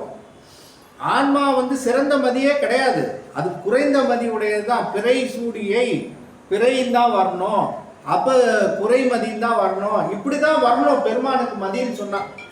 இதுதான் தத்துவ முறைப்படியும் சாஸ்திர முறைப்படியும் சிம்பாலிக்காகவும் பெருமானுக்குரிய நடனத்துக்கு முறைப்படியும் இருக்கிறது. பிறை குறைந்த பிறை தான் கொண்டு போய் சிறந்த பிறை அப்படின்னு முழு நிலைவு மாதிரி சேர்த்துட்டார். சிறந்த மதி சூடினான் சிறந்த மதி சேர்த்தானேன்னா சிறந்த மதி எதை குறிக்கும்னா முழு பௌர்ணமியை குறிக்கும். பெருமான் தலையில் இருக்கக்கூடிய பிறை எது? உரையுடைய பிறை, 3ஆம் பிறை. அது அந்த பிறை இருக்கிறத போய் பொருள் குற்றமாக சிறந்த மதி சேர்த்தானேன்னு போட்டார். முழு நிலவு எங்கே அந்த பெருமானுக்கு இருக்கு? அடித்து தூக்கி அதான் அடித்தோம். ஆனால் அது தவறு, நாங்கள் செஞ்சது தவறுன்னு காட்டுறதுக்காக நீங்கள் எப்போ இந்த தீப்பந்தத்தை எங்களுக்கு முன்னாடி ஒரு 3 சுற்றுனீங்களோ அப்போ நாங்கள் புரிஞ்சுக்கிட்டோம் உங்கள் அரசன் எதை சொல்லி எங்களை இது பண்ணார், எங்கள் புத்தியை திருத்தினார். என்னென்ன, திருப்புத்தூரில் பெருமான் ஆடுகின்ற தாண்டவங்களிலேயே 108 தாண்டவம். எத்தனை தாண்டவம்? 108 தாண்டவம். சும்மா அட்டி நடிச்சிருக்கிறார். 108 தாண்டவங்களில் ஒரு தாண்டவம் கௌரி தாண்டவம். இந்த கௌரி தாண்டவத்தினுடைய தனிச்சிறப்பு என்னன்னா, பெருமான் சுழன்று சுழன்று சுழன்று சுழன்று ஆடக்கூடிய தாண்டவம் அது. அதனால குறைவுடைய மதியாக இருக்கக்கூடிய மதி பெருமான் சுழன்று சுழன்று சுழன்று ஆடுகின்ற போது தீப்பந்தம் அப்படி சுத்தும் போது மெதுவாக இருக்கக்கூடிய தீப்பந்தம் வேகமா சுத்தினா என்ன ஆகும்? ஒரு முழு நிலவு போல, ஒரு முழு வட்டம் போல தெரியும். ஆகையினாலே பெருமான் இங்கே இருக்கிற பெருமான், எங்க இருக்கிற பெருமானை எப்படி இருந்தாலும் குறைவுடைய மதியா இருக்கலாம். ஆனா இங்க திருப்புத்தூர்ல ஆடுகின்ற தாண்டவம் கௌரி தாண்டவம் சுழன்று சுழன்று ஆடுவதனாலே இது பிறை சந்திரனாக இருந்தாலும் அது முழு நிலவாக தோன்றுகின்ற காரணத்தினால இந்த மதி சிறந்த மதியினர். அதனால இதை பார்த்ததுனால இந்த திருப்புத்தூருக்கு இனிமே யார் வந்தாலும் எந்த கோடியில இருந்தாலும் அவன் இங்க கௌரி தாண்டவமாகி இந்த தாண்டவத்தை பார்த்துத்தான் செல்ல வேண்டும் என்று திருப்புத்தூர் தலியாக இருக்கக்கூடிய அந்த தலியிலே ஆடுகின்ற தாண்டவம் என்ன தாண்டவம் அதை சொல்றாரு. அப்படி பெருமானுடைய தாண்டவங்கள் 108 தாண்டவங்களுடைய சதுர தாண்டவம் எத்தனையோ தாண்டவங்கள் இருந்தாலும் ஆனந்த தாண்டவத்திற்கு ஈடு இணை கிடையாது. அது அத்தனையும் உங்களுக்கு மேலே ஏற்றுகின்ற ஊனநடம், மீதி அத்தனையும் சேர்த்து கடைசியில் வைக்கக்கூடிய தாண்டவம் ஆனந்தம். அப்போ அந்த ஆனந்த தாண்டவத்தை பார்த்த பிறகு ஆன்மா முத்தியிலே என்று சொல்லக்கூடிய அந்த முத்தி இன்பத்திலே சீவன் முத்தராக இருக்கும் போதே அந்த அனுபவத்தை அனுபவிக்கும். எங்க இருந்து? இந்த உலகத்துல இருந்து, இங்கே இருந்தே அந்த இன்பத்தை அனுபவிக்கும். அந்த இன்பத்தை அனுபவிக்கின்ற பொழுது அது எப்படி அந்த இன்பத்தை அனுபவிப்பவர்களுக்கு பெயர் சீவன் முக்தர்கள் பேர். அப்ப இந்த சீவன் முக்தர்கள் யார்? அவர்கள்தான் நம்முடைய ஞானசம்பந்த பெருமான், நாவுக்கரச பெருமான், சுந்தரர், இவங்கெல்லாம் என்னன்னா இங்கே இருந்து கொண்டே முத்தி இன்பத்தை அனுபவிக்கிறது. பல பேரும் இந்த உடலை விட்டுட்டு போய் முத்தி இன்பத்தை அனுபவிப்பாங்க. ஆனா இந்த உலகத்தில் இருந்து கொண்டே அந்த முத்தி இன்பத்தை அனுபவித்து இதுதான் முத்தி இன்பம் என்று காட்டுகின்ற ஒரு தன்மை சைவத்தை தவிர வேறு எந்த சமயத்திலேயும் கிடையாது. இதுதான் மற்ற சமயங்களுக்கும் நமக்கும் இருக்கக்கூடிய ஒரு வேறுபாடு. என்ன அப்படின்னா, இறைவனுடைய இயல்புகளை எல்லாம் எடுத்து சொல்லுகின்ற, தடத்த இயல்புகளை எல்லாம் எடுத்து சொல்லுகின்றது அத்தனை சமயங்களும். நீங்க பாத்தீங்கன்னா அது கடுக்கடுக்கா சொல்லும், இப்படிப்பட்டது அப்படிப்பட்டது. ஆனால் இறைவனுடைய சுரூப இயல்பு என்று சொல்லக்கூடிய அவனுடைய உண்மை இயல்பை அனுபவித்து இதுதான் என்பதாக காட்டிய ஒரே சமயம், 12 திருமுறைகளிலும் காட்டக்கூடிய ஒரே சமயம் சைவ சமயம். அதுதான் சைவ சமயத்துக்கு உரிய தனிச்சிறப்பு. நீங்க படிக்கிற அத்தனையும் திருமுறைகள்ல அது அத்தனையும் என்னன்னு பார்த்துட்டு இருக்கீங்க, அது அத்தனையும் வர்ணனையோ எதுவும் கிடையாது. அது அவர்கள் பெற்ற இன்பம். அந்த பேரின்பத்தை நமக்காக வடித்து எடுத்து கொடுக்கின்ற நிலை. அப்ப அந்த நிலையில எப்படி இருக்கும் அந்த ஆன்மா? முத்திதனை அடைந்தோர் முந்து பழமோது அங்கி வித்தகமாம் வீணை இவை இற்றின் ஒத்த ரதமணம் வெம்மை எழில் நாதம் போல விரவுவார் என்று என்றோதும் விதி அப்படின்னு சொல்றாரு. இப்ப இதுல பாத்தீங்கன்னா 108 தாண்டவங்களுக்கும் சொல்லி 5 தாண்டவம் அதுல ரொம்ப சிறப்பு. அதையும் சொல்லணும். திருநெல்வேலி தாமிர சபை, அதுல அவர் ஆடுகின்ற தாண்டவம் காளிகா தாண்டவம் என்று சொல்லக்கூடிய தாண்டவம். அது முனி தாண்டவம். இது படைத்தல் என்ற நிலை. அந்த காட்சியை கண்டவர்கள் யார்னா உமாதேவி. திருப்புத்தூர் தான் திருப்புத்தூர்னு சொல்லியிருக்கேன். இது வந்து சித் சபை. இந்த சபையிலே அவர் ஆடக்கூடிய தாண்டவம் கௌரி தாண்டவம். இந்த கௌரி தாண்டவம் காத்தல் தொழிலை குறிக்கும். அந்த காத்தல் தொழிலை குறிப்பது. 3வது மதுரையிலே அவர் ஆடக்கூடிய அந்த வெள்ளி அம்பல நிலை, அது ரஜத சபை என்று சொல்லக்கூடியது வெள்ளி அம்பலம். இங்கே அவர் ஆடக்கூடிய தாண்டவம் சந்தியா தாண்டவம். அந்த சந்தியா தாண்டவம் தான் ஒடுக்குதல் என்பது. இதை பார்த்தவர் யாருன்னா ராஜசேகர பாண்டியன். அவன் தான் காலை மாற்றி ஆடுன்னு சொல்லி பார்த்தார். எல்லா உலகங்களிலும் ஆடுகின்ற அந்த தாண்டவம் ஆடுகின்ற அந்த சபை நள்ளிருள். அங்கே அவர் ஆடுகின்ற தாண்டவம் சங்கார தாண்டவம். இது முழு ஒடுக்கத்தில் நிகழ்கின்ற தாண்டவம். நள்ளிருளில் நட்டம் பயின்றாடும் நாதன். திருக்குற்றாலம் என்ற சபை, இது சித்திர சபை. இங்கே ஆடுகின்ற தாண்டவம் திரிபுரா தாண்டவம். இது மறைத்தல் தொழில். இங்கே வாசுகி என்ற நாகராஜன் பார்க்க அவர் ஆடுகின்றார். திரு ஆலங்காடு ரத்ன சபை, இது ஊர்த்துவ தாண்டவம். இது ரொம்ப சிறப்பு. இது யாராலையும் ஆட முடியாத தாண்டவம், ஊர்த்துவ தாண்டவம். இந்த ஊர்த்துவ தாண்டவத்துக்கு அருளல் என்ற செயல். காளி கார்கோடன் என்ற 2 பேரும் அந்த திருநடனத்தை அவங்க தான் பார்த்தாங்க. இதை ரொம்ப அற்புதமாக திருவாசகத்தில் சொல்லுவார். தில்லையிலே கனக சபை ஆனந்த தாண்டவம். இங்கே 5 தொழிலும் செய்கின்றார். பார்ப்பது யாருன்னா வியாக்கிரபாதரும் பதஞ்சலி முனிவர் 2 பேரும் பார்க்குறாங்க. பேரூரில் வெள்ளியம்பலம், அங்கேயும் ஆனந்த தாண்டவம். அங்கே செய்யக்கூடிய அந்த செயல்தான் முத்தி. இது காலவ முனி, கோமுனி, பட்டிமுனி, காமதேனு இவர்கள் அத்தனை பேரும் இந்த வெள்ளியம்பலம் பேரூர் திருப்பேரூர் தாண்டவத்தை அவர்கள் பார்த்தார்கள். தாரகவன முனிவர்களுக்காக ஆடிய அந்த தாண்டவம் அது அந்த முனிவர்களுக்காகவே அமைத்த அந்த தாண்டவமாக அது அமைந்தது. இன்று பல வகையான அந்த நிலையிலே அமைத்து 5வது பாட்டு தான் அந்த முத்தி நிலை பற்றி சொல்றார்.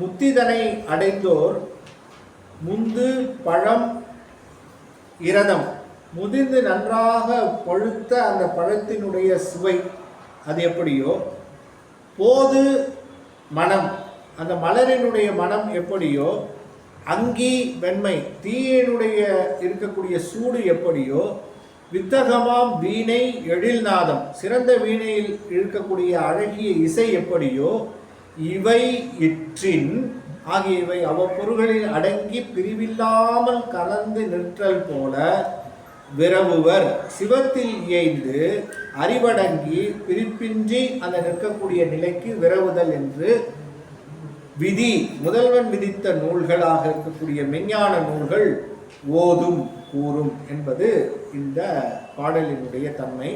ஆகவே இதுக்கு அத்துவித முக்தி என்பது பழமும் சுவையும் பிரிக்க முடியாத இயல்பு. இஃது ஒன்றியிருத்தலுக்கு ஓமை.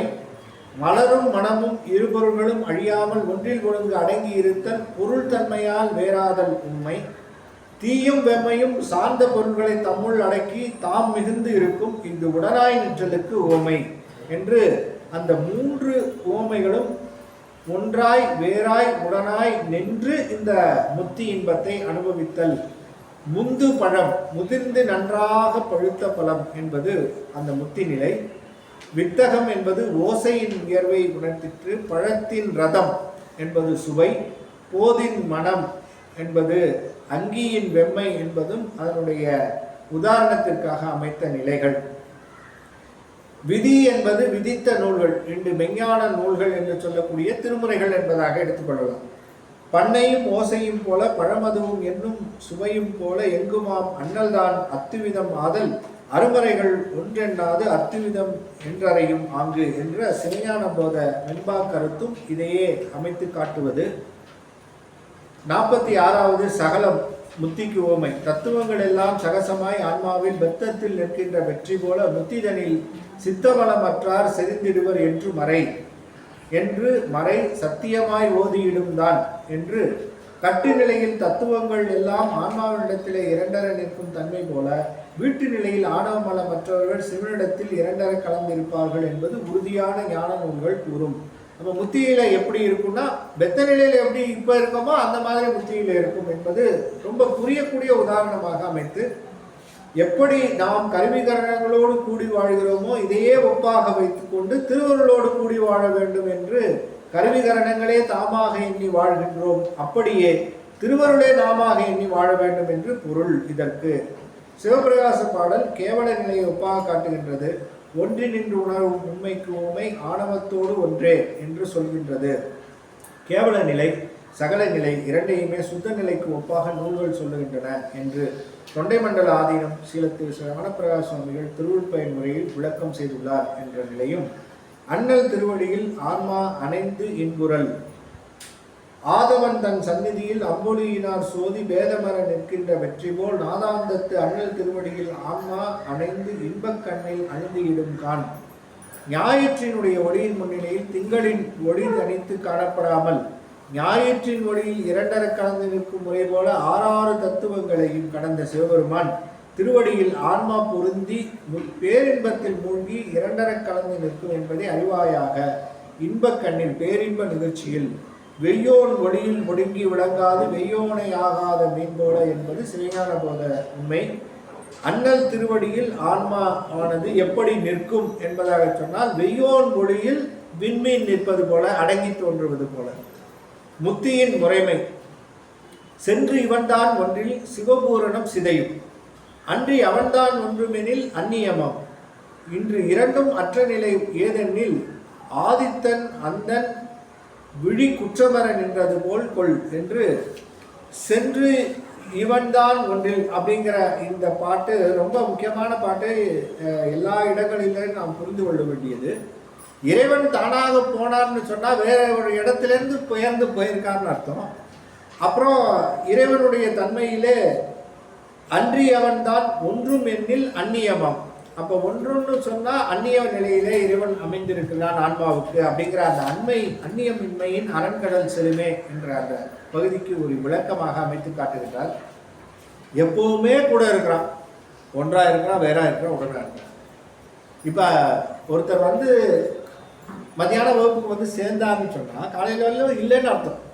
அப்போ வந்தார்னு சொல்லுகின்ற பொழுது அங்கேருந்து வந்தார்னா இறைவன் வந்தார் குருவான்னா எங்கேதோ வேறாக வந்தார்னு சொல்லக்கூடாது. அது சிவபூரணம் என்பதற்கு குறைபாடாக அமையும். எல்லா இடங்களிலேயும் இறைவன் விளங்குகின்றான், எல்லா இடத்துலையும் இருக்கிறான்றதுக்கு ஒரு டேமேஜ் ஆகிடும் அந்த ஸ்டேட்மெண்ட்டு. அதுக்காக என்ன சொல்றார், வந்தார்னா அவர் இங்கே இருந்தவர் தான், இருந்தவர் வந்தார். எப்படி வந்தார்னா கண்ணு வந்துட்டு எப்படி மறைச்சிருந்ததோ ஒரு படலம், அது வரையிலும் அந்த சூரிய ஒளியும் அது பார்க்க முடியல, அந்த கண்ணொளியும் அதுக்கு விளக்கம் இல்லை. படலம் நீங்கிச்சுன்னா அது அந்த சூரிய ஒளியை அது காணுகின்றது. அப்போ சூரிய ஒளி வந்ததுன்னு நான் சொல்றது இல்லையே, அங்கே இருந்தது தான். படலம் நீங்கிய பொழுது, மறைப்பு நீங்கிய பொழுது அது காணுமாறு போல அப்படிங்கிற அந்த பூரணத்தன்மையை சொல்லி 50வது பாடல்ல முத்திதனில் 3 முதலும் மொழிய கேள் சுத்த அனுபோகத்தை துய்த்தல் அணு மெத்தவே இன்பம் கொடுத்தல் இறை இத்தை விளைவித்தல் மலம் அன்புடனே கண்டுகொள்ளப்பா என்று சொல்லி, அப்பா என்பது குருநாதன் மாணாக்கனை விழித்த விழி. குருநாதர் பாருங்க மாணாக்கனை அப்பாங்கிறார். அப்படி புதல்வான்னு சொல்லி ஆரம்பித்தவர் அப்பான்னு முடிக்கிறார். அப்போ எந்த அளவு வந்துட்டார், புதல்வான் தானே ஆரம்பித்தோம். புதல்வான்னு ஆரம்பித்த நீங்கள்லாம் இப்போ என்ன ஆயிட்டீங்க, அப்பான்னு ஆயிட்டீங்கன்னு சொல்லாதீங்க, அப்பா என்று ஆயிட்டோம். 2 அர்த்தம் இருக்கு அப்பான்றதுக்கு. அப்பாடா விட்டா போதுன்னு போகிற வழி ஒன்று இருக்கு. அப்போ அந்த அந்த தகுதி நிலை பாருங்க எப்படி மாறுது. தொடங்கின போது புதல்வான் தொடங்கி முடிக்கிற போது அப்பான் முடிக்கிற அந்த தகுதி அந்த அந்த சீடனுக்கு அமைந்தது. அப்போ முத்திதனில் 3 முதல் மொழியக்கள். அப்போ முத்தியில் அந்த 3 இருக்கு. எது? ஆன்மா இருக்கு, சிவம் இருக்கு, ஆணவமும் இருக்கு. எதுவுமே 3மே இருக்கு. அப்போ அந்த 3 இருக்கிற போது எது எது என்னென்ன பண்ணிட்டு இருக்கு அப்படிங்கிறார். எது எது என்னென்ன பண்ணிட்டு இருக்கு? முத்திதனில் 3 முதல் சுத்த அனுபோகத்தை தூய்த்தல் அணு. அந்த அனுபோகத்தை துய்த்து கொண்டே இருத்தல், அதுதான் இடையறாத துய்த்தல். அந்த அமுதுக்கு ஆறா அமுதுன்னு பேர். ஆறா அமுதே அளவிலா பெருமானேன்னு. அப்போ ஆறா அமுதுன்னா என்ன அர்த்தம்னா, ஆறா அமுதுன்னா என்ன அர்த்தம் அப்படின்னா, அமுது இதுவரையிலும் சாப்பிடாத அமுது ஆறா அமுது அப்படின்னு எடுக்கிறதா, இல்லை ஆறா அமுது என்பது இது எனக்கு வந்து எவ்வளோதான் சாப்பிட எனக்கு வந்து தெரியாத அமுது, இதை பற்றி தெரிஞ்சுக்க முடியாத அமுதுன்னு எடுக்கிறதா, ஒரு சாட்டிஸ்ஃபேக்ஷனே இல்லாத மாதிரி இருக்கிறதா அப்படின்னா, ஆறா அமுது அப்படிங்கிறதுக்கு அதுதான் அந்த முத்தி இன்பத்தில் அதை அனுபவிக்கின்ற அமுது ஆறா அமுது. அதுதான் அங்கே சொல்றார், ஆறா அமுதே அளவிலா பெருமானேங்கிறது எங்கே உட்காந்துட்டு சொல்றாருன்னா, முத்தி பேரின்பத்தை அவர் அனுபவித்து கொண்டே சொல்லுகின்ற அந்த இடம். அந்த இடத்துல தான் இங்க வந்து பிடிக்கிறாங்க. முத்திதனில் 3 முதல் மொழியக்கேள் சுத்த அனுபோகத்தை துய்த்தல் அனுபோகத்தை துய்த்தல்லாம் கொடுத்துக்கிட்டே இருக்காரு, வாங்கி சாப்பிட்டுக்கிட்டே இருக்கு. இப்ப சாப்பிடும்போது உலகத்துல சாப்பிடும்போது 2 நிலை உண்டு. உலகத்துல என்ன, உலகத்துல சாப்பிடும்போது 2 நிலைனா, வயிறார சாப்பிடலாம், ஆனா வாயார என்னைக்குமே சாப்பிட முடியாது. வயிறார சாப்பிட்டவர்கள் உண்டு, ஆனா வாயார சாப்பிட்டவர்கள் கிடையாது. சொல்றது புரியுதா? சாம்பார் சாதம் போச்சு, ரச சாதம் போச்சு, உள்ள மத்த குழம்பு சாதம் உள்ள போச்சு, அதுக்கப்புறம் தயிர் சாதம் உள்ள போச்சு, இதுக்கு நடுவில் 2 வடை உள்ள போயிருக்கு, மசால் வடை, கூடவே அப்பளம், ஊறுகாய், கறி கிரி எல்லாமே சாப்பிட்டு முடித்த உடனே என்னையா சாப்பிட்டீங்களா? வயிறார சாப்பிட்டேன். ரைட், ரொம்ப நல்லது. ஆனால் ஒன்றே ஒன்று, இந்த வடை கொடுத்தீங்களே மசால் வடை, இதுவரையில் நான் எங்கேயும் சாப்பிட்ட மாதிரியே இல்லை. இந்த வயிறு மட்டும் கொஞ்சம் அப்படி இப்படின்னு குலுங்கி இடம் கொடுத்ததுன்னா, ஒரு 2 மசால் வடை இன்னும் அந்த வாய் வழியாக போச்சுன்னா இன்னும் சிறப்பாக இருக்குமேன்னு ஒரு 10 நிமிஷம் நான் வெயிட் பண்ணுறேனேன்னு. அப்படி வெயிட் பண்ணுறது எதுன்னா, வயிறு இடம் கொடுத்தது எவ்வளவோன்னு அது முடிச்சு கொடுத்துரும். நான் வயிறார சாப்பிட்டேன்னு சொல்லிடலாம். ஆனால் வாய் பார்த்தீங்கன்னா இடம் கொடுக்குறது. வாயார சாப்பிட்டதா சரித்திரமே கிடையாது. இந்த வாய் திருப்பி திருப்பி திருப்பி திருப்பி கேட்கும், இன்னும் 2 போடு, இன்னும் கொஞ்சம் சாம்பாரை ஊற்று, இன்னும் கொஞ்சம் பாயசத்தை குடி, அடுத்த வேலைக்கு இப்பவே சேர்த்து வை, நீ வீட்டுக்கு போனேன்னா இந்த வடையை ஒரு 4-5 எடுத்துட்டு போ. அப்ப எது சொல்லுது இதுன்னா, வாய் சொல்லுது. அப்ப வாய் ஆறுதல் என்பது இல்லை, வயிறு தான் ஆறுது. ஆனா அமுது, இந்த அமுது எப்படிப்பட்ட அமுது? சாப்பாடு நேரத்தில் இதை சொல்றதுக்கு பார்த்துக்குங்க. என்ன எல்லாரும் ஒரு இதோட, இந்த அமுது சிவபெருமான, சிவமே அமுது. நீங்க ஒண்ணு பார்த்துக்கணும், சிவபெருமான் கொடுப்பது அமுது இல்லை. சிவபெருமான் ஏதோ ஒரு அண்டால வச்சுக்கிட்டு வாங்க வாங்கன்னு சொல்லி இந்தாங்க சாம்பார் சாதம், இந்தாங்க தயிர் சாதம் அப்படின்னு கொடுக்குற மாதிரி கொடுக்குற அமுது இல்லைங்க. சிவமே அமுது, மொத்த அந்த அமுது என்பது அவரே அமுது. அதை சாப்பிடுற சுத்த அனுபவத்தை துய்த்தல் அணு. அது எப்படி சாப்பிடுதா? ஆறா அமுதுனா சாப்பிட சாப்பிட சாப்பிட சாப்பிட சாப்பிட சாப்பிட திகட்டாது உவட்டாமல் இனிப்பதுவே என்பது இன்பத்தில இந்த இன்பம் போதும்னு நிறுத்த முடியாத அளவிற்கு இன்பம் தொடர்ந்து கொண்டே வருகின்ற இன்பத்துக்கு ஆறாவது பேர்.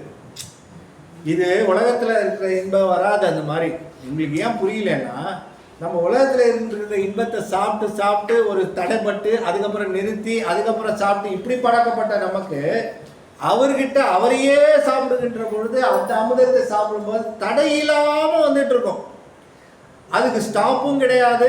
அந்த இன்பம் என்ன அப்படின்னா மேன்மேலும் பெருகிக்கிட்டே போகும். திருவம்பாவையில சொல்லுவார், இந்த இன்பத்தை அனுபவிக்கின்ற போது எனக்கு எப்படி மேன்மேலும் குடைந்து ஆடுவோம்னார். அப்ப என்ன ஆகும்? அந்த இன்பம் அப்படி வருகின்ற பொழுது அந்த இன்பத்தை சாப்பிட்டு சாப்பிட்டு சாப்பிட்டு சாப்பிட்டு சாப்பிட ஒட்டாமல் இனித்து கொண்டு தடையில்லாமல் போயிட்டு முன்னாடி சாப்பிட்ட இன்பத்துக்கும் இப்ப சாப்பிட்ற இன்பத்துக்கும் மேன்மேலும் அது பெருகி கொண்டே போகின்ற இன்பமாக தடையில்லாமல் இருக்கின்ற அந்த இன்பத்தை ஆறா அமுது இப்படி அனுபவிச்சுட்டு இருக்கோம். இதை அனுபவிச்சுட்டு இருக்கோம்னா பக்கத்துல இருந்து ஒரு ஆள், யாரால நீ அனுபவிக்கிற தெரியுமா? என்னாலன்னு ஒருத்தர் உட்கார்ந்துட்டு இருக்காரு. இவர் தான் மிஸ்டர் ஆணவம். இப்ப ரெண்டும் நடந்துட்டு இருக்கோம். இந்த பக்கம் பெருமானை சாப்பிட்டுட்டு இருக்கு ஒண்ணு, இந்த பக்கம் அது பாட்டுக்கு அனுபவிச்சுட்டு இருக்கு. இப்படி உட்காந்து பார்த்துட்டு என்ன கவனிக்கலையா? நான் யாருன்னு என்ன கவனிச்சிங்களா? இது ரெண்டு நிகழ்றதுக்கு என்ன ரீசன் தெரியுமா அப்படின்னு. நான் சும்மா உட்காந்துட்டு இருக்கேன்ல, அப்பா சாமி நீ சும்மா உட்காந்துட்டு இருக்கிறதே ஒரு பெரிய விஷயம்டா அப்படின்னு ஆணவத்துக்கு ஒரு கும்பிடு போட்ட இடம் இந்த இடம். இனிமே நீ தலையை தூக்காத, இந்த பக்கம் என்ன பாத்திராத அப்படின்னு சொல்லி முத்திதனில் 3 முதலும் மொழியேற்கள் சுத்த அனுபவத்தை துய்த்தல் அணு மெத்தவே இன்பம் கொடுத்தல் இறை இத்தை விளைவித்தல் மலம். அப்ப ஒரு வெயிலுடைய கொடுமை தெரிஞ்சாதான் நிழலினுடைய அருமை தெரியும். ஒரு இடத்துல எங்கேயுமே வெயில் கிடையாது, எல்லா இடத்துலையுமே நிழல் நிழல் நிழல் நிழல் நிழல். அவனுக்கு நிழல் அருமை தெரியுமா சொல்லுங்க? ஒரு 4 நாள் மரமே இல்லாத இடமா பார்த்து சும்மா பாலைவனத்தில் பார்த்து அடி அடின்னு அடிக்க வச்சு நடக்க வச்சுட்டதுக்கு அப்புறம் ஒரு மரத்துடைய நிழலை காமிச்ச உடனே அப்படியே போய் அந்த மரத்து நிழல். அப்ப மரத்தினுடைய நிழலினுடைய அருமை எப்ப தெரியும்னா, வெயில் அருமை தெரிஞ்சா மட்டும்தான் நிழல் அருமை தெரியும். ஆணவத்துல பட்ட பாடு அவ்வளவு பாடு பட்டதுனாலதான் முத்து இன்பம் கொடுக்கும் போது அந்த இன்பத்தினுடைய சிறப்பு அங்க அதிகமா தோணுது இல்லையா? எல்லாருமே சைவ சமயத்திலேயே இருந்து சைவ சமயத்திலேயே பொழுது சைவ சமயத்திலேயே இருந்த காரணத்தினால எல்லாரும் நான் உயர்ந்து சொன்னது போக சிவபிரகாஷ் சொல்றார், எப்பா எல்லாத்த விட உனக்கு தாயா சைவ சமயத்தினுடைய அந்த நன்மை மிகுந்து வரும்னாரு. யாருக்கு? நாவுக்கரசருக்கு. ஏன்னா நாங்கெல்லாம் இங்க உட்கார்ந்துக்கிட்டு இங்க இருக்கிறது சிறப்பு இறப்புன்னே சொல்லிட்டு இருந்தோம். நீ ஒருத்தர் தான் அங்க போயிட்டு இங்க வந்தப்புறம் அவர் இந்த சிறப்பு எப்படி சொல்லுவாரு? சைவ சமயத்தின் சிறப்பை மற்றவர்கள் சொன்னதை காட்டிலும் அனுபவிச்சு நீ சொல்ற பத்தியா, வெயில்ல போயிட்டு வந்து இந்த சமயத்துக்கு வந்து இந்த சிறப்பு தான், நீ சொல்ற சிறப்பு தான் நன்மையான சிறப்புன்னு சொல்லுவோம். அப்படி 4 நான்மணி மாலை. அப்ப இந்த மலம் என்று சொல்லக்கூடிய இந்த மலத்தினுடைய செய்கை இன்மை என்பதுதான் இந்த அனுபவ நிகழ்வு என்பதற்கான காரணம். அப்ப அந்த அனுபவ நிகழ்விற்கான காரணம் எது என்பதாக சொன்னால், இவ்வளவு காலம் பிறப்பு இறப்பு பிறப்பு இறப்பு என்ற வெயில் கொடுமையிலே இருந்து வந்த இந்த உயிர் இறைவனுடைய திருவடி நீழலிலே இருந்து அனுபவிக்கின்ற பொழுது இது தன்னுடைய இன்பத்தை மிகுதியாக அனுபவிப்பதற்கு காரணம் மலம். அப்ப அந்த மலத்தை அதை பார்த்தாதான் அதுக்கு தெரியும், எப்பா இதுதானே என்னை கஷ்டப்படுத்துச்சு, இதுதானே என்ன பண்ணிச்சு, இவ்வளவு காலம் இதுல இருந்ததுனால உன்னை இந்த அனுபவிக்க முடியலையே அப்படின்னு நினைத்து இந்த இன்பம் மேன்மேலும் பெருகுவதற்கு காரணம் இத்தை விளைவித்தல் மலம் என்ற ஒரு சூட்சமான ஒரு நிலை. இதை வச்சுக்கிட்டு சைவ சித்தாந்த உலகம் எத்தனை கட்டுரை, எத்தனை ஆராய்ச்சி, எத்தனை நூற்றுக்கணக்கான ஆராய்ச்சி இந்த ஒரு பாட்டுக்கு, இத்தை விளைவித்தல் மலம்ன்ற ஒரு பாட்டுக்கு எனக்கு நினைவு தெரிஞ்ச நாள்லேருந்து இதை வந்து எத்தனை பேர் இதை வந்து ஒருத்தர் சொன்னதை ஒருத்தர் மறுத்து, ஒருத்தர் சொன்னதை ஒருத்தர் மறுத்து, இதுக்கான உரைகள் பல உரைகள் இருக்கு, பல பேர் சொல்லவும் கேட்டிருக்கோம். இருந்தாலும் பண்டிதமணி கதிரேசம் செட்டியார் உரை ஒன்று ரொம்ப அற்புதமாக எழுதியிருப்பார். அது இந்த முத்திதனில் 3 முதல் மொழிகளுக்கு அந்த உரை அவர் ரொம்ப ஆராய்ச்சியில் ரொம்ப அற்புதமான ஒரு உரையார். அந்த ஒரு உரை அடியன் ரொம்ப காலத்துக்கு முன்னதாக அது படித்த உரை, அதை அப்படியே எடுத்து ஜெராக்ஸ் எடுத்து வச்சுட்டேன். அப்போ தெரியாது எனக்கு இந்த முத்திதனி 3 முதலெல்லாம் படிக்க போகிறோம், இதை வந்து ஒரு பாடமாக சொல்ல போகிறோம்லாம் எனக்கு சத்தியமாக தெரியாது. ஆனாலும் அது அந்த அளவுக்கு என்னை ஈர்த்தது அந்த உரை. அந்த உரை எல்லா உரையும் காட்டிலும் சிறந்த உரையாக இருந்தது. அந்த உரை இப்பொழுது அதில் அந்த உரைகளை எல்லாம் நம்ம படித்தது காரணம், அவர்கள் சொன்னது காரணம் என்னன்னா, இந்த வித்தை விளைவித்தல் மலம் என்பதற்கு எவ்வளவோ பொருள் அமைந்திருக்கும் அதில். அதனால தான் அவங்க அந்த அளவிற்கு அதை ஆராய்ச்சி செய்கிறாங்க. அப்போ ஆணவ மலமும் கங்கையினுடைய சிறப்பு, பாவப்பட்டவர்கள் இல்லை என்றால் கங்கையினுடைய சிறப்பு யாருக்கு விளங்கும்னார் ஒரு நாவல் ஆசிரியர். கங்கைன்னு ஒரு புனிதமானதுன்னு எப்படி சொல்லுவீங்க? எல்லாம் பாவப்பட்டவன் போய் முழுகினாதான் அதுக்கு சிறப்பு. பாவமே பண்ணல, எவனுமே இல்லைன்னா கங்கை பாட்டுக்கு இருக்குதுயா, அதுக்காக அதுதான் பயன். அதனால அதுபோல இந்த இத்தை விளைவித்தல் மலம் என்பது ரொம்ப ஒரு சமத்காரமாக அதை ஆடம்பரத்தை தூக்கி வச்சு பேசுகிற மாதிரி இருக்கும் சில இடங்கள்ல. அந்த மாதிரி ஒரு இடம் இந்த இடம் சிறப்பான இடமாக விளங்குகின்றதுன்னு சொல்லி, முத்திக்கு அழியாத காரணம். நான் 51வது பாடல். அப்பாய் முத்திக்கு அழியாத காரணம்தான் செப்பாய் அருளாலே செப்பக்கள் ஒப்பில் குருலிங்க வேடம் என கூறி இவை கொண்டார் கருவொன்றி நில்லார் கான் என்பதாக சொல்லி, 52 கற்றா மனம்போல் கசிந்தே உருகி உற்றாசான் லிங்கம் உயர்வேடம் பற்றாக முத்தி தலைவர் முழுமலத்தை மோசிக்கும் பத்திதனில் நின்றிடுவார் பார் என்ற பாசையிலும் ரெண்டும் ஒரே கருத்தை அமைத்து காட்டுவது. கடைசி பயன் குரு லிங்க சங்கமம். அந்த மூன்றும் அதை உணர்த்துவது நம்முடைய சைவ சித்தாந்தத்தினுடைய நிலை. ஃபஸ்ட்டு குரு, அப்புறம் லிங்கமாகிய இறைவனுடைய நிலை. அதை பற்றி கொண்ட பிறகு அடுத்ததாக அது பற்றி கொண்டதை மீண்டும் மீண்டும் அது நமக்கு வேறு வகையிலே நம்மை செலுத்தாமல் இருப்பதற்கு அடியார் கூட்டம் ஆகிய வேடம் அவசியம். ஆக குரு வந்தால் மட்டும்தான் நமக்கு நான் சொன்ன மாதிரி அந்த வினை நீங்கும், அழுக்கு நீங்கும், எல்லாம் நீங்கும். நீங்கிய பிறகு லிங்கம் என்று சொல்லக்கூடிய இறைவனுடைய திருவருளிலே அழுந்தி இருத்தல், அது சீவன் முத்தர் நிலை. அதுதான் இதுவரையிலும் சொன்னார். இப்ப சீவன் முத்தர் நிலையில அவங்க இருக்கும்போது அவங்களுக்கு மீண்டும் மலவாசனை காரணமாக மீண்டும் இழுத்துட்டு போறதுக்கு வாய்ப்பு உண்டு. ஏன்னா இந்த உலகம் அப்படிப்பட்ட உலகம். கொஞ்சம் அசந்திங்கன்னா ஏறும்போது மொபைல் இருக்கு பாக்கெட்ல, எதுல பஸ்ல ஒரு படிக்கட்டில் ஏறுறதுக்கு முன்னாடி எங்க ஆபீஸ்ல நடந்தது, நேற்று முந்தானத்து நடந்தது. அவர் சொல்றாரு, ஓப்போ மொபைலுங்க 17,000 ரூபா 20,000 ரூபாய் கொடுத்து வாங்கினேன். எடுத்துட்டு படி எடுத்து வச்சாலும் ஒரு 2 பேர் 3 பேர் டகடகன்னு அப்படியே கூட்டமே இல்லையா பஸ்ஸில். கூட்டமே இல்லாத பஸ்ஸில் கூட்டத்தை கிரியேட் பண்ணுற மாதிரி ஒரு 2 பேர் ஏறாங்க. அப்படியே அடிச்சு பிடிச்சிட்டு ஏறுற மாதிரி ஏறிட்டு உள்ள ஏறினானா ஏறிட்டு அவர் எப்பவுமே அந்த ஹேண்ட்செட் போட்டிருப்பார், அன்னைக்குன்னு போடல. அன்னைக்கு என்ன பண்ணியிருக்காரு, அப்புறமா எடுத்து போட்டிருக்காரு, சத்தமே இல்லை அவருக்கு. ஏன்னா வெறும் ஹேண்ட்செட் தான் இருக்கு, உள்ள மொபைல் கிடையாது. அடுத்த ஸ்டாப்ல தான் ரியலைஸ் பண்ணுறாரு, பார்க்குற மொபைல் இல்லையா, இது காதில் இருக்கிறதுனால மொபைல் இருக்குன்னு நினச்சிட்டு இருந்திருக்காரு. அப்புறமா பார்த்துட்டாரு ஒன்று. அப்புறம் அவர் போய் கண்டக்டர் சொன்னார், இந்த மாதிரி மொபைல் ஏற வரல இருந்ததுங்க, இப்படி ஏறி உட்காந்து அடுத்த ஸ்டாப் வரதுக்குள்ள காணும். அப்போ பக்கத்தில் அவர் சொன்னார், சார் உங்க கூட ஒரு 2 பேர் தட்டி பிடிச்சி இப்படி உயர்னாங்கல்ல கூட்டமாக இருக்கிற மாதிரி ஒரு ஆக்ட் பண்ணி, அவங்க தான் சார் எடுத்துருக்கணும். அதை ஏன் முன்னாடியே சொல்ல வேண்டியது தானே. பார்த்தவன் அவனும் சொல்லவன், ஏறி உட்காந்தவர் மொபைல் போச்சு. அடுத்ததான் இன்னொரு மொபைல் வாங்கியிருக்கு. இப்போ கண் நிமிச்சு கண் நிறுத்ததுக்குள்ளே காணாம போயிடுது எல்லாம். அப்படி இருக்கக்கூடியது இந்த உலகம். இப்போ இந்த உலகத்தில் பார்த்தீங்கன்னு சொன்னால் எல்லாம் மலத்தை சார்ந்து இவ்வளவு காலம். எந்த காலம்னா புல்லாய் பூடாய் பூவாய் மரமாகி பல்விருகமாய் பறவையாய் billions billion billions billions of பிறப்பு இறப்பு, அவ்வளவு பிறப்பு இறப்பு. அப்ப இந்த ஆணவ மலம் கண்ம மலம் மாயா மலத்து கூட நமக்கு இருக்கிற தொடர்பு எவ்வளவு தொடர்புனா கோடி கோடி கோடி பிறப்பு தொடர்பு. ஒரு பிறப்புல இருக்கக்கூடிய தொடர்பையே நம்மளால விட்டு கொடுக்க முடியல.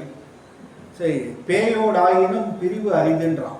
என்னது, பேய் கூட கூட வாழ்ந்துடலாம், மனைவி கூட வாழ முடியாது. பேய் கூட கூட, ஏன்னா பேய் வந்துட்டு கொஞ்ச நாள் அப்படியே தங்கிட்டா அது பேய் கூட அப்படியே பழகிடும், அந்த பேயே நமக்கு பிடிச்சிடும்.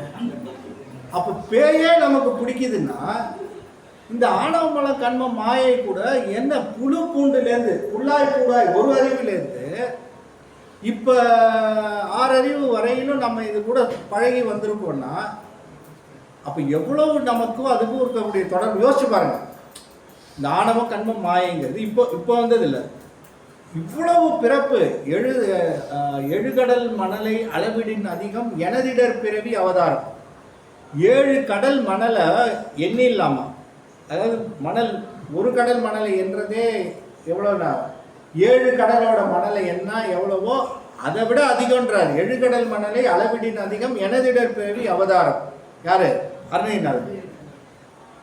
நீங்க பாருங்க, இந்த ஒரு டிராவல் ஹிஸ்டரி ஆஃப் ஆன்மா டிராவல் முதல் பிறவியிலிருந்து இப்ப பிறவி வரையிலும் இது தொடர்பு கொண்ட அந்த தொடர்பு எதோட தொடர்பு, இந்த உலகத்தோடையும் இந்த ஆணவத்தோடையும் இந்த கண்மத்தோடையும் ஒன்னோட ஒன்னா தொடர்பா இருந்தது. ஆல் ஆஃப் அ சடன் பிரிஞ்சு ஏதோ ஒரு நல்லதுனால பிரிஞ்சு இந்த பக்கம் வந்துருச்சு. வந்தது பெருமானோட சேர்ந்துருச்சு. சேர்ந்தது பெருங்காய டப்பாலேருந்து எடுத்த பெருங்காயம் எடுத்தாலும் அதுக்குள்ளே எவ்வளோ வாசனை இருப்பது போல இந்த பிறவியில் இவ்வளோ பிறவியில் தொடர்ந்து வந்தது திரும்பி இப்படி வந்துருச்சுன்னா வந்ததுக்கு ஒரு வாசனை இருக்குமா இருக்காதா, இழுக்குமா இழுக்காதா? இப்போ இவ்வளோ தூரம் வந்தது பெருசு இல்லைங்க, வாசனை ஒன்று இழுத்துட்டு போகும் பாருங்க, அங்கே தான் அடி திருப்பி என்ன ஆகுனா ஃபர்ஸ்ட்லேருந்து தொடங்கணும். இது கொடுமை என்னன்னா வாசனை வந்து பட்டுதுன்னு சொல்லி ரைட்டுன்னு சொல்லி உள்ளே போனால் அதனால தான் பயப்படுறாரு சுந்தரமூர்த்தி சுவாமிகள். கீழே போன்றையா என்ன தெரிஞ்சு பேசுறியா தெரியாம பேசுறியா, இந்த இதுக்குள்ளே போய் மாட்ட சொல்கிற. ஏதோ வந்தோமா பார்த்தோமா 2 பூவை போட்டோமா இங்கே திருநீரை கொடுத்தோமான்னு இருந்த ஒருத்தரை நீ பாட்டுக்கு ஏதோ கீழே கொஞ்சம் போயிட்டு வா அப்படின்னு அனுப்பிச்சா இது டேஞ்சரான இடப்பா சாமி, இதுக்கு நமக்கு சம்மந்தம் கிடையாது. இங்கே வாசனை கொஞ்சம் இருந்தால் போதும், எங்கேயோ விடும். திருப்பி ஃபர்ஸ்ட்லேருந்து ஆரம்பிக்கணும், முடியுமா சொல்லுங்க? அதனால அப்படி பயப்படுவாங்க. அதுக்கு என்ன சொல்றாரு சைவ சித்தாந்தம் சாத்திரம் என்ன சொல்லிச்சு, இதுக்கான ஒரே அரண் அடியார்களோடு கூடியிருக்குதல். இதுக்கு என்ன, இந்த மலை வாசனை உன்னை தாக்காம இருக்கணும், அவ்வளவுதானே. திருப்பி நீ வந்து அந்த ரொட்டேஷனுக்குள்ள போகக்கூடாது, அவ்வளவுதானே. இதுக்கு ஒரே வழிதான் ஒன்று இருக்கு. 24 மணி நேரமும் எங்கேயாவது பாடம் நடந்துட்டு இருக்கு, எங்கேயாவது அடியார்கள்லாம் கூட போய் நின்று ஓடிடும். என்னைக்காவது அடியார்லேருந்து பிரிஞ்சு வந்தேன்னு வச்சுக்கோ, மலை வாசனை அப்படியே வெளில வெயிட் பண்ணிட்டு இருக்கோம், வா அப்படின்னு போட்டு இழுத்துட்டோம். அப்போ அரண் எது அப்படின்னா இந்த 3 நாளையும் அறிவு இச்சை செயலாகிய இந்த 3ம் வெளியில போகாமல் இப்போ உள்ள இருக்கு பெருமானிடத்துல. அப்படி உள்ள இருக்கிறத உள்ளே வச்சிட்டு இருக்கிறத மாலர நேயம் மலிந்தவர் வேடவும் ஆலயம் தானும் அரண் என தொழுமே அப்படின்னு குரு லிங்கம் சங்கமம், குரு லிங்கம் சங்கமம் அதனாலதான் அடியார்களோடு என்றைக்குமே இருக்க. அடியார் நடுவில் இருக்கும் அருளை புரியாயின்னு மாணிக்க வாசகரே கேட்கிறாருன்னா நாமெல்லாம் ஏமாத்துறோம். அப்ப ரொம்ப ஒரு ஒரு அரண் எது, அந்த சீவன் முக்தர்களுக்கு அரண் எதுன்னா அவங்க அடியார் கூட்டத்தில் தான் இருப்பாங்க, அடியார்களோடு இருப்பாங்க. நம்ம எந்த விதத்திலேயும் தவறாக போவதற்கான வாய்ப்பே இருக்காது. வேற சிந்தனை வந்தால் தானே நீங்கள் வந்துட்டு டைவர்ட் ஆகி போவீங்க. உண்மை விளக்கம்னு வந்தாச்சு, வந்ததுக்கப்புறம் உண்மை விளக்கத்தை தவிர இந்த பக்கம் அந்த பக்கம் எதுவும் இல்லையே. நம்ம எங்கே நீங்கள் போனால் பிடிச்சி இழுத்துட்டு வந்துடுறோம்ல. அப்போ அடியார் கூட்டத்தோடு இருக்கின்ற பொழுது அந்த அந்த அந்த நிலையானது தக்க வைத்து கொள்ளப்படுகின்றது. அது மீண்டும் இறைவன் திருவடியிலே ஒன்றாக கலந்து நீடிப்பதற்கு வழிவரும்.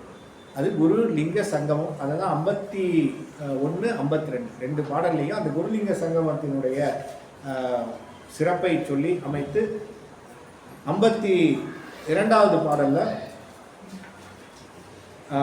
கற்றா மனம் போல் கசிந்தே உருகி உற்றாசான் லிங்கம் ஏவேடம் பற்றாக முத்தி தலைவர் முழுமலத்தை மோசிக்கும் பத்திதனில் நின்றிடுவார் பார் என்பதாக அமைத்து, வாழ்ந்தேன் அருட்கடலே வற்றா பவக்கடலில் வீழ்ந்தே அலையாமல் மேதினியில் சூழ்ந்து விடா வெண்ணை சுவேதன மெய்கண்ட நாதனே உண்மை தவப்பயனே உற்று தம்பால் சூழ்ந்து வந்தவரை பிறர்பால் செல்லா வண்ணம் செய்யும் பெருமையுள்ள திருவண்ணை நன்னூரில் தோன்றி சுவேதன பெருமாள் என்ற இளமை பெயருடைய மெய்கண்ட தேவரே கருணை கடலே அடியேன் முன்பு செய்த உண்மை செறியை கிரிய யோகமாகிய தவப்பயனால் உண்மை அடைந்து எக்காலத்தும் நீங்காத பிறவி பெருங்கடலில் வீழ்ந்து துன்பம் அடையாமல் இவ்வுலகில் பெருவாழ்வை பெற்று வாழ்ந்தேன். வற்றா பவக்கடல் வற்றாத பிறவிக்கடல் காரண காரிய தொடர்ச்சியாய் வருதலில் பிறவி பெருங்கடல் என்பது பரிமேலழகர் முறை. எழுகடல் மணலை அளவிடின் அதிகம் என்பது இடப்பிறவி, எனதிடப்பிறவி என்பது திருப்புகழ்.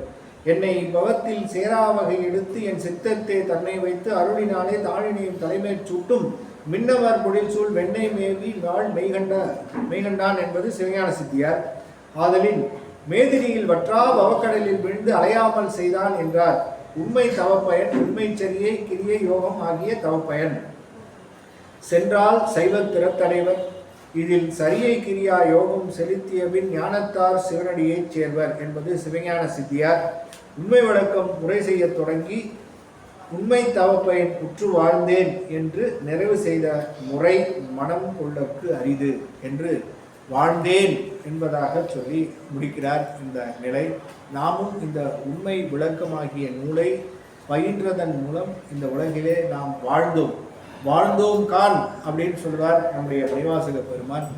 அப்படி வாழ்தல் என்பது இறைவனை பற்றி சிந்தித்தல் பொழுதுதான் வாழ்கின்றோம். வாழ்கின்றாய் வாழாத நெஞ்சமே வல்வினைப்பட்டு சூழ்கின்றாய் என்ற நிலையிலே அந்த வாழ்வு என்பது வாழ்வாவது மாயம் இது மண்ணாவது திண்ணம் வாழ்வோவது பிறவிக்கடல் பசி நோய் செய்த பிணிதான் என்று திருக்கேதாரத்திலே வழிபாடு செய்தது போல நம்முடைய அந்த நிலை வாழ்வானது நமக்கு அமைந்து விளங்குவது இந்த நெறி விளக்கம். அந்த உண்மையாகிய அந்த உண்மை நெறியை நாம் விளங்கி குருவை நாடி 5 எழுத்தை ஓதுதல் வேண்டும். நாள்தோறும் 5 எழுத்து ஓதுது. இப்படி கூடியிருக்கின்ற இடத்துல 5 எழுத்து ஓதுவதும் தனியாக இருந்து 5 எழுத்து ஓதுவதும் அந்த 5 எழுத்தை ஓதுவது தனிச்சிறப்பு. அப்படி 5 எழுத்தை ஓதுகின்ற பொழுது திருநீர் அணியணும். திருநீர் அணிந்து 5 எழுத்தை ஓதுதல் என்பது மிகப்பெரிய ஒரு சாதனம். அந்த சாதனமானது எப்படிப்பட்டது என்பதைத்தான் இந்த வகுப்பிலே நாம் தொடர்ந்து சிந்தித்திருக்கிறோம். அந்த சிந்தனை எதற்கு என்பதாக சொன்னால் தொடர்ந்து நீங்கள் அதை நடைமுறைக்கு கொண்டு வரணும். சும்மா கேட்டோமா படித்தோமா 3 மணி நேரம் அப்படின்னு சொல்லி எடுத்துகிட்டு போகாமல் நம்முடைய வாழ்வில் கூடிய வரையிலும் நமக்கும் நம்முடைய வருகின்றவர்களுக்கும் சந்ததியினருக்கும் நாம் இந்த பெருமையை எடுத்து சொல்லி 5 எழுத்தினுடைய சிறப்பு 5 எழுத்து நீங்கள் மட்டும் சொன்னீங்கன்னா உங்களுக்கு அத்தனை நோய்களும் நீங்கும். அது மந்திரமாவது நீர் என்று சொல்லக்கூடிய நீரை அணிந்து அதை சொல்ல வேண்டும் என்பதுதான் இதனுடைய தத்துவமாக விளங்குகின்றது என்பதாக சொல்லி இந்த உண்மை விளக்கமாகிய இந்த நூலை இதோடு நாம் நிறைவு செய்து அடுத்த வகுப்பிலே நாம் என்ன